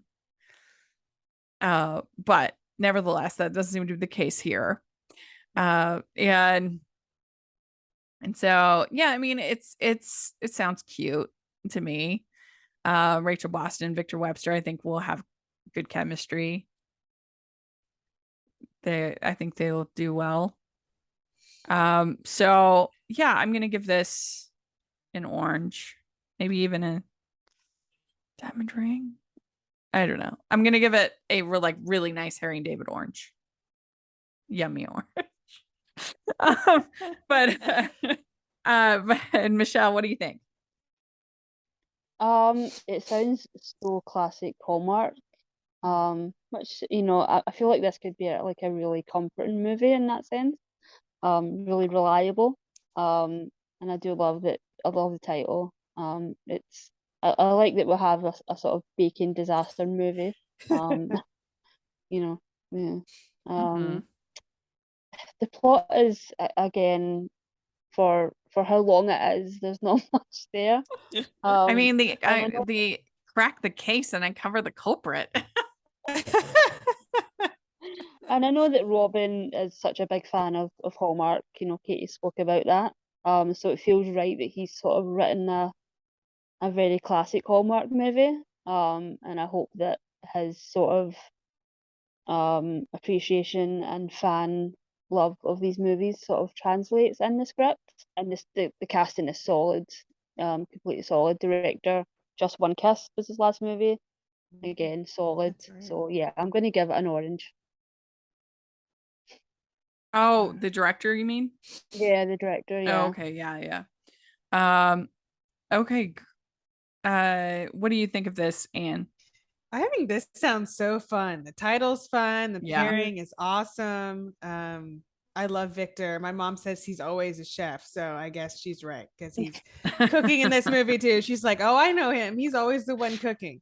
And so I love Victor though. I think he's great. This sounds super fun. I would give it like a chocolate orange. I'm Yeah. all here for it. Old school. Yeah. Give it like orange Yeah. cookies. Yeah. Okay, then on the second, we have A Big Fat Family Christmas, and this was formerly My Big Fat Chinese Christmas. And this stars Tia Carrere, Shannon Chan Kent, Harrison Sima, Yi Ji So, director Jennifer Liao. Liv is a photojournalist eager to make it on her own to get a dream assignment shooting the Chang family's annual holiday party for a cover story. She doesn't reveal that they are in fact her family. When she finds herself growing close to Henry, the coworker covering the story with her, she wants to confide in him but doesn't want to jeopardize her big break. So again, this is a plot that I don't love. I don't love the sorry, Henry, this is actually my family. I was lying to you. Like, I don't love it, but I love Jennifer. So like I think she's great and I love the cast and I like that it's obviously the diversity. That's fun. I mean, it seems interesting that her family party would be like cover story worthy. I don't really understand. Like I don't really understand that, but I mean, I've got another photographer in Hallmark. They love those. I don't know. I'm gonna give it a sock, but we'll see. What do you think, Michelle? Yeah, I don't love the title, and I didn't like the previous title either. I just feel like they could have come up with something a little bit more, I don't know, a little bit more fun. Yeah, I don't love the sort of secret being revealed, and that's just so unnecessarily messy. I do like that. I'm a little confused of the IMDb. It doesn't have a lot of info there. I'm guessing Shannon Chan Kent is the lead girl. And Shannon Cook will be I mean, Henry, I'm I tell guessing. you, if anybody think so. reveals to me any secret about their identity after I'm in Mhm. love with them, it will not affect my love for that person. I promise. Oh, Rachel has learned. Hallmark has taught her. She will be Yeah. like, "Oh, okay. I've been preparing for this my entire life. It's. I'm okay with it. It's fine. Everything's good. Thank Hallmark. Okay." Yeah. Love you. I'd be like, okay, we're good. I'm gonna give it an orange just because yeah. Let's see. I What hope about that it's you? good. And Shannon Cook, who was also a DeGram, I really like him. So orange. All right. And what about you? Yeah, these two Shannons as the leads, they look really cute together. And the description sounds fun. I don't look forward to the lie to me reveal. But I would give it an orange. I like Jennifer Liao. They filmed a little bit actually in San Francisco, so orange. Okay. All right. Then we have A Fabled Holiday. This is also on the 2nd, and it's Brooke Giorse and Ryan Pavey. Director Ruby Janet Talia and her childhood best friend Anderson unexpectedly reunite in a curiously familiar looking town full of Christmas spirit that restores its visitors when they need it most. So is there like Christmas magic here? This is a Sounds like it. yeah. Yeah, it does sound like it. Yeah. So they're like traveling together or something like that, and they end up their childhood best friends. So it's gonna be friends to lovers. They unexpectedly reunite. So they're like traveling or something, and then they both end up there unexpectedly. And I guess they get all kinds of Christmas spirit. I mean, I love Christmas Town, as we talked about. Actually, I don't know. I'm a little bit nervous about Brooke Jersey and Ryan Pavey. I feel like that's a weird combo. I don't know why, but I like them both in other, in some projects. So, but I don't know. I just feel like it's a weird match, but it could be fun. I'm gonna give it. I'm gonna give it like a Bomba sock, like a nice sock. What do you think, Anne? Yeah, I do think the combo is a little bit weird. But I hope it's gonna be cute. If the town is kind of, magical. So I would say like fuzzy, cute Christmas socks. Ryan can be kind of stiff for me, so it's just hard. See, that's why he's best when he's plain stiff, when he is like a Mr. Darcy archetype, or basically. like a royal, or like a some kind of, like some variation on Darcy is his bread and butter. Yeah. Michelle, what do you think? Yeah, I'm a little nervous about this one. I do like the sort of best friends to lovers trope. That's one of my favorites, and when it's done right, it can be really successful. And yeah, if it's got Christmas magic, then it would sort of bump up my rating. I just wish we knew one way or the other if that was the case. I don't want to get kicked off the podcast, but Ryan is not my favorite.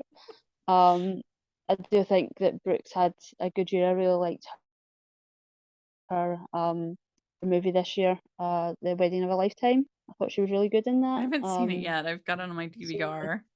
It's a really emotional, like the first 10 minutes are really emotional, and I feel like she, pulled that off really well. So yeah, if it's got Christmas magic, I feel like I would give it an orange, but because I don't know, I will give it an orange. I would give it a salt covered orange. Yeah. I mean, Brooke Jersey she's Miss Christmas. I absolutely love that. I love How to Fall in Love, but her Godwink movie was so bad. I hated it. And she's had some stinkers in there. That one where the Beverly Hills Wedding one was really bad. And like I said, Ryan, when he's in his lane, he's good, but that soap opera movie was so disappointing. I thought it was not good. So yeah, we'll see. We'll see. We'd like to take a second and thank our sponsor for this episode of the podcast. It's the Hallmarkies merch store. Are you looking for that perfect gift for the postable, Hardy, or Hallmarky in your life? What about getting that t-shirt or hoodie that will help you stand out at your next holiday party? Now is the time to check out the Hallmarkies merch store. Full of festive designs by artists like Jessica Miller, Carrie from Hallmark Comics, and more. You can even have more than just shirts, but totes, cell phone cases, notebooks, mugs, and more. And it isn't just Hallmark. We have designs for Anna Green Gables, Man from Snowy River, The Nanny, and more. Every purchase at the merch store goes to help support the podcast and allows us to make the great content you know and love. There are frequent sales, so go to tpublic.com/stores/Hallmarkies or see the link in the description.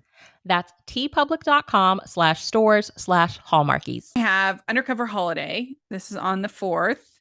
And it's Noemi Gonzalez, Stephen Huszar, director Bradley Walsh, and writer Nina Wyman. When returning home for the holidays, newly minted pop star Jalen tells her protective family that Matt is her new beau, when in reality, he's her overzealous security guard. So this is our only Nina movie this season. So that's always fun. I always love her. And I think that sounds like kind of a cute plot. With him being her bodyguard. And Stephen Huszar's great. So I'd probably give this, maybe I will give it a diamond ring. I think it'll be good. I think this one will be good. What do you think, Anne? Yeah, I love the title a lot, and I love Nina's writing for banter. And Stephen Huszar as overzealous security guard, I'm here for that. And it's an interracial couple, so I think that'll be fun. I give it a diamond ring. I'm looking forward to it. I like fake dating too, so it's always fun. What do you think, Michelle? Pretty much everything hinges on Nina for me. When I saw that, I was like, I'm not familiar with the lead actress. The plot's kind of like, but then I saw Nina and I was like, oh, it's going to be good. Like, the script were always good. She's gorgeous. She's stunning, but I don't think I've seen her in anything. I think she's done like a Netflix, the Selena Netflix thing. So she does have a lot of experience, but I'm just not I didn't see that, so I'm not familiar with her. And the sort of, like you said, the sort of antagonistic sort of relationship, bantery relationship, I hope that's there. So yeah, I'm gonna give it, I'll join you and give it a diamond ring. I think just because it's so late in the schedule, we don't have a lot of info. And I hope that that's, all it is. So I'll give it a diamond ring in the hopes that it's good. And I guess she's in The Valet, which was a pretty cute movie, but I'm not sure what her part was, if she was either the sister or the ex-wife in that movie. One of those. But anyway. So what did you give it, Michelle? I'm gonna give it a diamond ring just because I hope that the script is, elevates everything else around it. Okay, then we have on the 9th, we have The Most Colorful Time of the Year, starring Katrina Bowden and Christopher Russell, director Max McGuire, writers Alan Donahue and Keith Hemstreet. Ryan is an elementary school teacher who learns that he is colorblind. Michelle, an optometrist and mother of his students, helps bring color into his life in time for the holidays. I don't know. This movie just seems silly to me. I mean, a lot of men are colorblind. I've never heard of it coming as an onset kind of thing. Like, I think you're just always colorblind. I think like 10% or something of men are or at least red-green colorblind. Which it kind of amazing they haven't worked that into a Christmas movie sooner. But the most colorful time of the year, I don't know. This just sounds nutty to me. Christopher Russell, I love, but he has been in a lot of bad movies, especially with Jen Lilly. Sorry, Christopher. I don't know. I kind of give this a call. I'm sorry, Christopher. You're a nice person. I just don't think this sounds very good. What do you think, Anne? Yeah, when I saw this on the schedule and read the description, I was like, yeah, this is gonna be my one call. Like, this movie, like, I don't have to watch this movie, like, unless y'all just tell me, oh, it's so horrible, it's funny, like, I'll watch it. But I don't know. Christopher Russell as a lead can be kind of not my thing. I don't know really He's why. so handsome. He is so handsome. And I like Katrina Bowden in The Love on the Slopes. We haven't seen her in a while, but just it's really the plot just doesn't really sound interesting to me. That's mostly why I'm out of it. And I don't really like the title either. So I just give it a call. It sounds more like a Movies and Mysteries of Miracles of Christmas story. It does. It does. Yeah. But yeah, he brings color into his life in time for the holidays. Michelle, what do you think? Oh, yeah, I was so nervous when I read this. I'm like, oh my God, it's it could be a complete disaster. And I hope that it's not like offensive in any way. That's one of the things that I'm nervous about as well. Um, and obviously Christopher Russell was in that awful movie, was it last year with the fat suit, and Oh, that was this so year. down on him. So Yeah, this year I'm bad. just so down. Yeah, I'm so down on that, and so I hope he's not in another movie that's offensive to people. And That his movie with would not Jen be good. Lilly, I think, was Where the Heart Belongs. Not I good. mean, it was not his fault at all. Yeah, yeah. It was the absolutely atrocious script. Um, Mhm. so what would you give it? I'm going to go Cole, and I hope that we're all wrong. Yeah, so too. uh, okay, then we have a Christmas class reunion. This on the 10th. Amy Teagarden, Tanner Novlin, director Jonathan A. Rosenbaum, writer Aaron Rodman, high school classmates who once dubbed themselves the Cursed Class reconnect at Christmas for their 15-year reunion. Over the course of their time reconnecting, the classmates challenge each other to remember who they were, who they are, and who they want to be. This is another one that sounds very Miracles of Christmassy to me. Like, I'm surprised. Um, but it seems weird to me, the idea of Amy Teagarden being in a movie where she plays someone going to a 15-year reunion. She just feels so young. She just has a baby face, and that's probably mean to Yeah, say, but she just has a young look about her. It doesn't seem like somebody who could be going to a 15-year reunion Yeah. to me. And I don't know what this cursed class thing is, what that means. I'm confused. That they're cursed of not getting married or not. I don't know who they were, Maybe. Yeah, who I they don't are, and know. who they want to be. It's a lot for one movie to tackle. But I don't know. I don't love it. What do you think, Anne? I Tanner Novlin is in that really funny Liberty Mutual commercial, so that's all I think about when I see him is that commercial. Oh, So, the like I'm an handsome. actor. Yeah, exactly. That's him. Yeah, he's handsome. It is hard to believe Amy Teagarden being in a 15-year because I just think Friday Night Lights, and I Yeah. just think she's so young. But it is the writer of both the Christmas House movies, which I like, both of those, so that's good. Mm-hmm. So I would give it like cute, cozy, fuzzy Christmas socks. I interested to see what Tanner does in this movie, and their chemistry, and what this curse is. So yeah. Mm-hmm. What do you think, Michelle? yeah. I mean, originally when Amy Teagarden came on to Hallmark, I was so excited, but it feels like the Friday Night Lights thing has sort of almost held her back because they keep giving her all of these really intense, dramatic, emotional movies. And this will be sort of the third one in a row, I guess.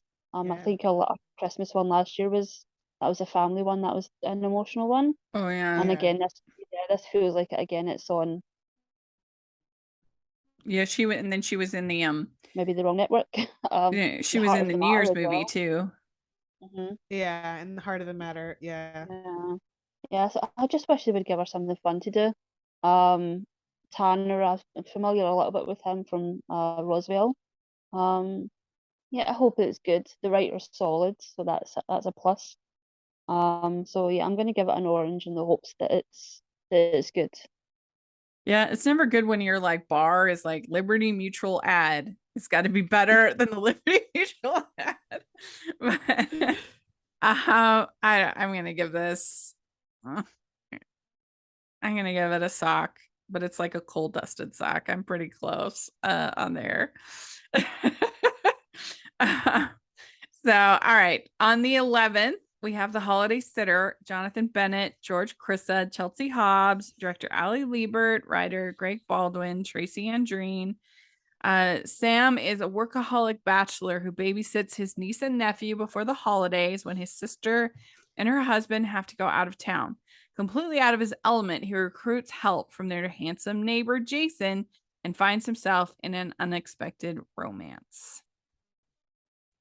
So obviously, this is groundbreaking for Hallmark to be doing LGBTQ gay story. And really, I mean, even on any of the networks, we've really only had one male gay story. Like we've had some women stories on Lifetime, lesbian romances, but we've really only had the one that I'm aware of, at least on Lifetime, which was really good with Fran Drescher. The Christmas Setup, I think is what it was called. But I really enjoyed that. So it's not only is it an LGBT story, but the fact that it's a male guy LGBTQ story is just hasn't only happened one other time on one other network. So The Holiday Sitter, I think the story sounds kind of cute. It is simple, but should be fun with Jonathan, Ali Liebert directing. What do you think, Michelle? Yeah, this is my most anticipated one. And this has just been such a long time, coming. I mean, when we were waiting on the sort of schedule coming out, it was a lot of chatter about what we were going to get, and my one thing was I was going to be so upset if we weren't going to get one lead LGBTQ storyline, movie. I was hoping we would get to, have sky high expectations, but the fact that there's one, and it's with Jonathan, who deserves it, who's earned it. It should be him. You have a queer person with Ali Liebert behind the camera as well. And I feel like, she was one of the most vocal ones a few years ago when we were really pushing for this. So it just feels very cathartic, and I feel like it's just going to be very emotional, regardless of, the movie itself. I feel like it's just going to be such an emotional thing for a lot of people. I hope that it's welcomed. I hope that people, are happy with it. I know for me that it sounds like it's going to be a really special movie. And I'm just so happy for Jonathan. I think that's the main thing. I'm just so happy for him. And George Chris, I'm not familiar with. But they look good together. So that's a plus. Tracy, solid. So yeah, I'm going to give it a diamond ring, a big shiny diamond ring. And I hope it is really good. We did also have Single All the Way last year on Netflix. That was, in my opinion, excellent, outstanding. Yeah, excellent. So that's a high bar. Dashing in December. What network was that? Oh yeah, Paramount Plus. Paramount Plus. Yeah, that one I didn't love, but it had good things about it. But it overall didn't work for me. But yeah. So this is really interesting. What do you think, Anne? I think the description sounds really fun, and I think that, like you said, Michelle, Jonathan deserves this role. I'm glad that it's him, and I'm glad that it's Ali, because they've both been, championing for this movie. And so I think that's really great. So I would give it like a Cuties orange. And I'm not familiar with George Chrisa either. Yeah. But yeah, I'm very happy for Jonathan. He's very excited, as he should be, and so I'm glad for him.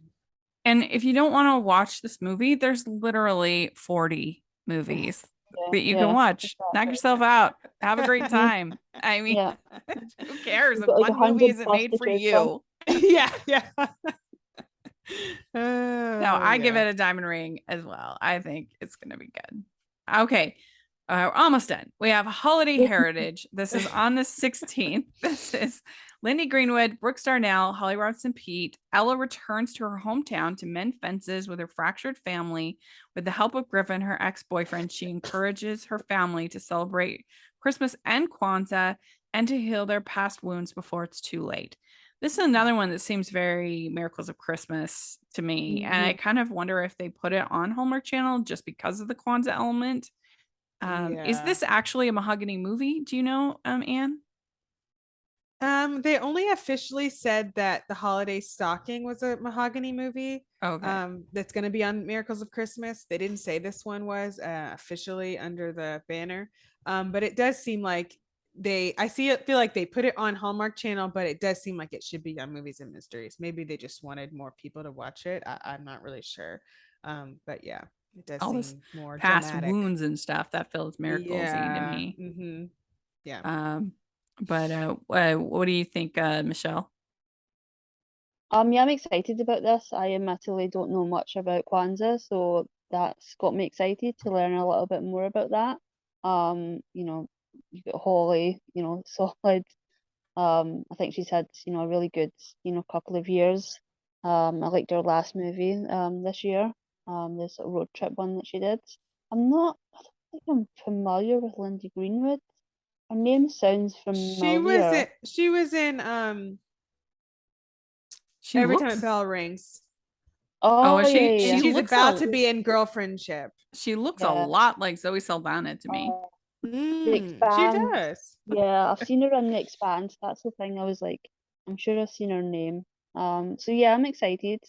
Like I say, I hope that I do wish it was a Mahogany movie. Just because it would give me a little bit more faith in it, just because Hmm. the Mahogany movies have been so strong. Yeah. So yeah, and I guess you don't know the writer, so that makes me Yeah. a little bit, yeah. So I'll give it an orange, just in the hopes that, you know, it's going to be good. And yeah, I'll be real orange. with you guys. Everything I know about Kwanzaa, I learned from Sesame Street. So there's room to learn, is what I'm saying. Yes. Don't know much. Yes. Yes. And because I don't actually know anybody who celebrates Kwanzaa. Yeah. Yeah, I don't either. So I don't know anything about it either. So I'm interested to see, you know, what they kind of tell us, how they show it. Because Yeah. I mean, I have a lot of, I mean, I feel like that's such a cringe thing to say. I have a lot of Black friends, but I do. And none of them celebrate Kwanzaa, to my knowledge, at least. So, Yeah. So it'll be fun to learn. It'll be fun to learn. I'm gonna give this an orange. What did you give it? What do you give it, Anne? Yeah, I like Holly. I like Brooks. I look forward to learning about it and seeing like what these past wounds are. So yeah, I would give it like a clementine orange. I hope it's done well, and I hope it'll be received well too by the audience. So yeah. Mm-hmm. And what did you give it, Michelle? I gave it an orange. An orange. I'm Okay. very hopeful of it. Yeah. Okay. 'Twas the Night Before Christmas, which I cannot believe that title is still available. How is that Yeah, that's what available? I thought. I was like, how has this title never been used? That just seems like there's a mistake. Like somebody hasn't logged it or something. Yeah. And it's on the 17th. Tori DeVito and Zane Holt, writer Tracy Andreen, a former actress trying to break into directing, tests her skills with a town's annual Christmas Eve courtroom production in which the true authorship of the famous poem, A Visit from St. Nick, is debated. So this sounds interesting, a different plot. We have the courtroom production, and she is testing her directing skills. I don't know, this sounds pretty creative to me, different. So I'm intrigued, and I love Tracy. So I probably would give this a nice orange, a good orange. What do you think, Anne? Yeah, I'm really intrigued by this description. It sounds like it could be like bonkers, like very fun, like a courtroom production. Like I don't know, it just sounds like I just thought of Handsome Justice. I don't know why, because it just seems like an interesting courtroom, like not taken seriously, like authorship of this famous poem. But so it sounds like it could be great. And yeah, Tracy's great. This Zane Holtz, I don't know him. I guess he was in Katie Keene, which I never watched, but he looks super hunky and handsome. I'm wondering, does the town do a different courtroom thing every year, or do they do this same one on A Visit from Nick every year, or do they have like every year they put some kind of Christmas, like is one year like Scrooge on trial, and then the next year like the Grinch is on trial? Like that would be hilarious. Yeah, I don't know if it's the same one every year or a different one every year, but it's bonkers enough. And I like Tori and Tracy so much. I would give it like a tiny diamond ring. Yeah. I'm very intrigued. I want to know more. And a lot of times they save some of the best ones for the last weekend. We've That's seen it true. many times Usually before. we're surprised by some home runs at the very end of the season. So yeah. What do you think, Michelle? Yeah, I mean, this plot sounds insane, and I'm all here for it. It's such a like up and down when you read this. Like, yeah, courtroom production. Yeah, I just hope it's bonkers. That's my main hope for it. All right. So our last one is on the 19th, and it's Hanukkah on the Rye. And I guess Hanukkah this year seems like kind of late. It starts on the 18th, so that'll be right for the perfect timing for a Hanukkah movie. And this stars Jeremy Jordan, Yale Grabelglas, and Lisa Loeb, director Peter DeLuise, writer Julie Sherman-Wolf. A matchmaker connects Molly and Jacob, but their new romance is put to the test when they realize that they are competing deli owners. Will a Hanukkah miracle keep them together? So I'm a big fan. I'm gonna give this diamond ring. I think the idea of the matchmaker connecting them and then they find out that they are competing deli owners. That just sounds fun. I love Julie. Peter DeLuise is one of the most reliable Hallmark directors. Jeremy Jordan, I love. So all of those things make this pretty high for me. I wasn't as big a fan of last year's Hanukkah movie as everyone else seemed to be, but this one I think sounds pretty good. Just because last year they didn't spend hardly any time together and didn't seem like she was in love with him like at all to me. And like when they come up to she's trying to think of who could be the secret admirer. She doesn't even think of him as a possibility. So I didn't love the one last year. This one looks good. I'm excited. Diamond ring. What do you think, Anne? Yeah, the title's great. Julie's great. Love Jeremy. This description sounds so fun and so just entertaining. I mean, yeah, I give it a diamond ring. I'm really looking forward to it. I hope it's gonna be like knock out of the park Hanukkah movie for Hallmark. Seems great. What do you think, Michelle? Yeah, I agree with Anne and yourself. And I really hope that they've saved the best to last. I'm going to give it a diamond ring. I'm glad Jeremy's back. I was a little worried we weren't going to see him again. And I love that Lisa Loeb is in this. Interesting. A little nervous about the matchmaker element because that's not something I'm super into, but I did find it funny that out of all of the descriptions, that this is the one that sort of get sort of taken and sort of went viral a little bit on Twitter.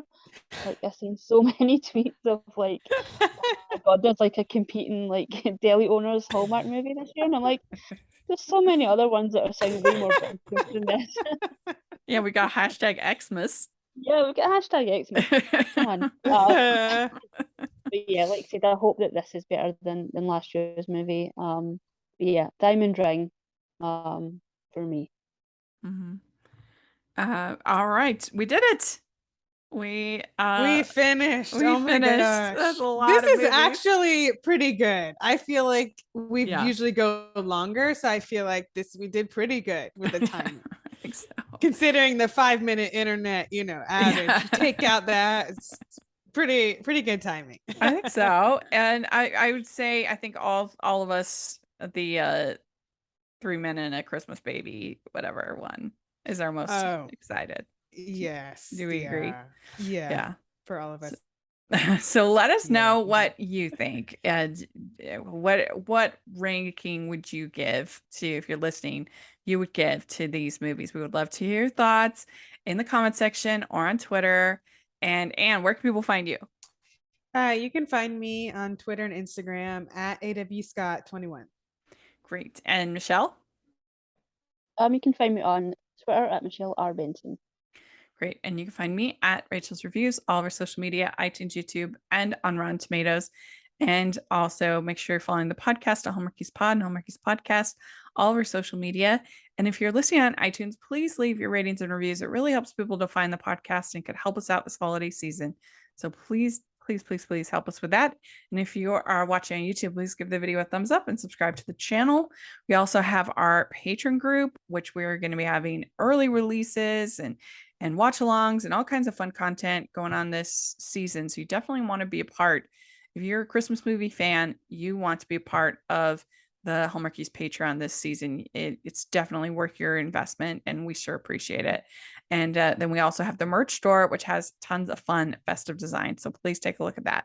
And thanks so much, ladies, and Merry Christmas, everybody. We're getting ready to go on our Christmas journey this season. It's going to be fun. And we'll talk to y'all later. Bye. Bye. Merry Christmas. Merry Christmas.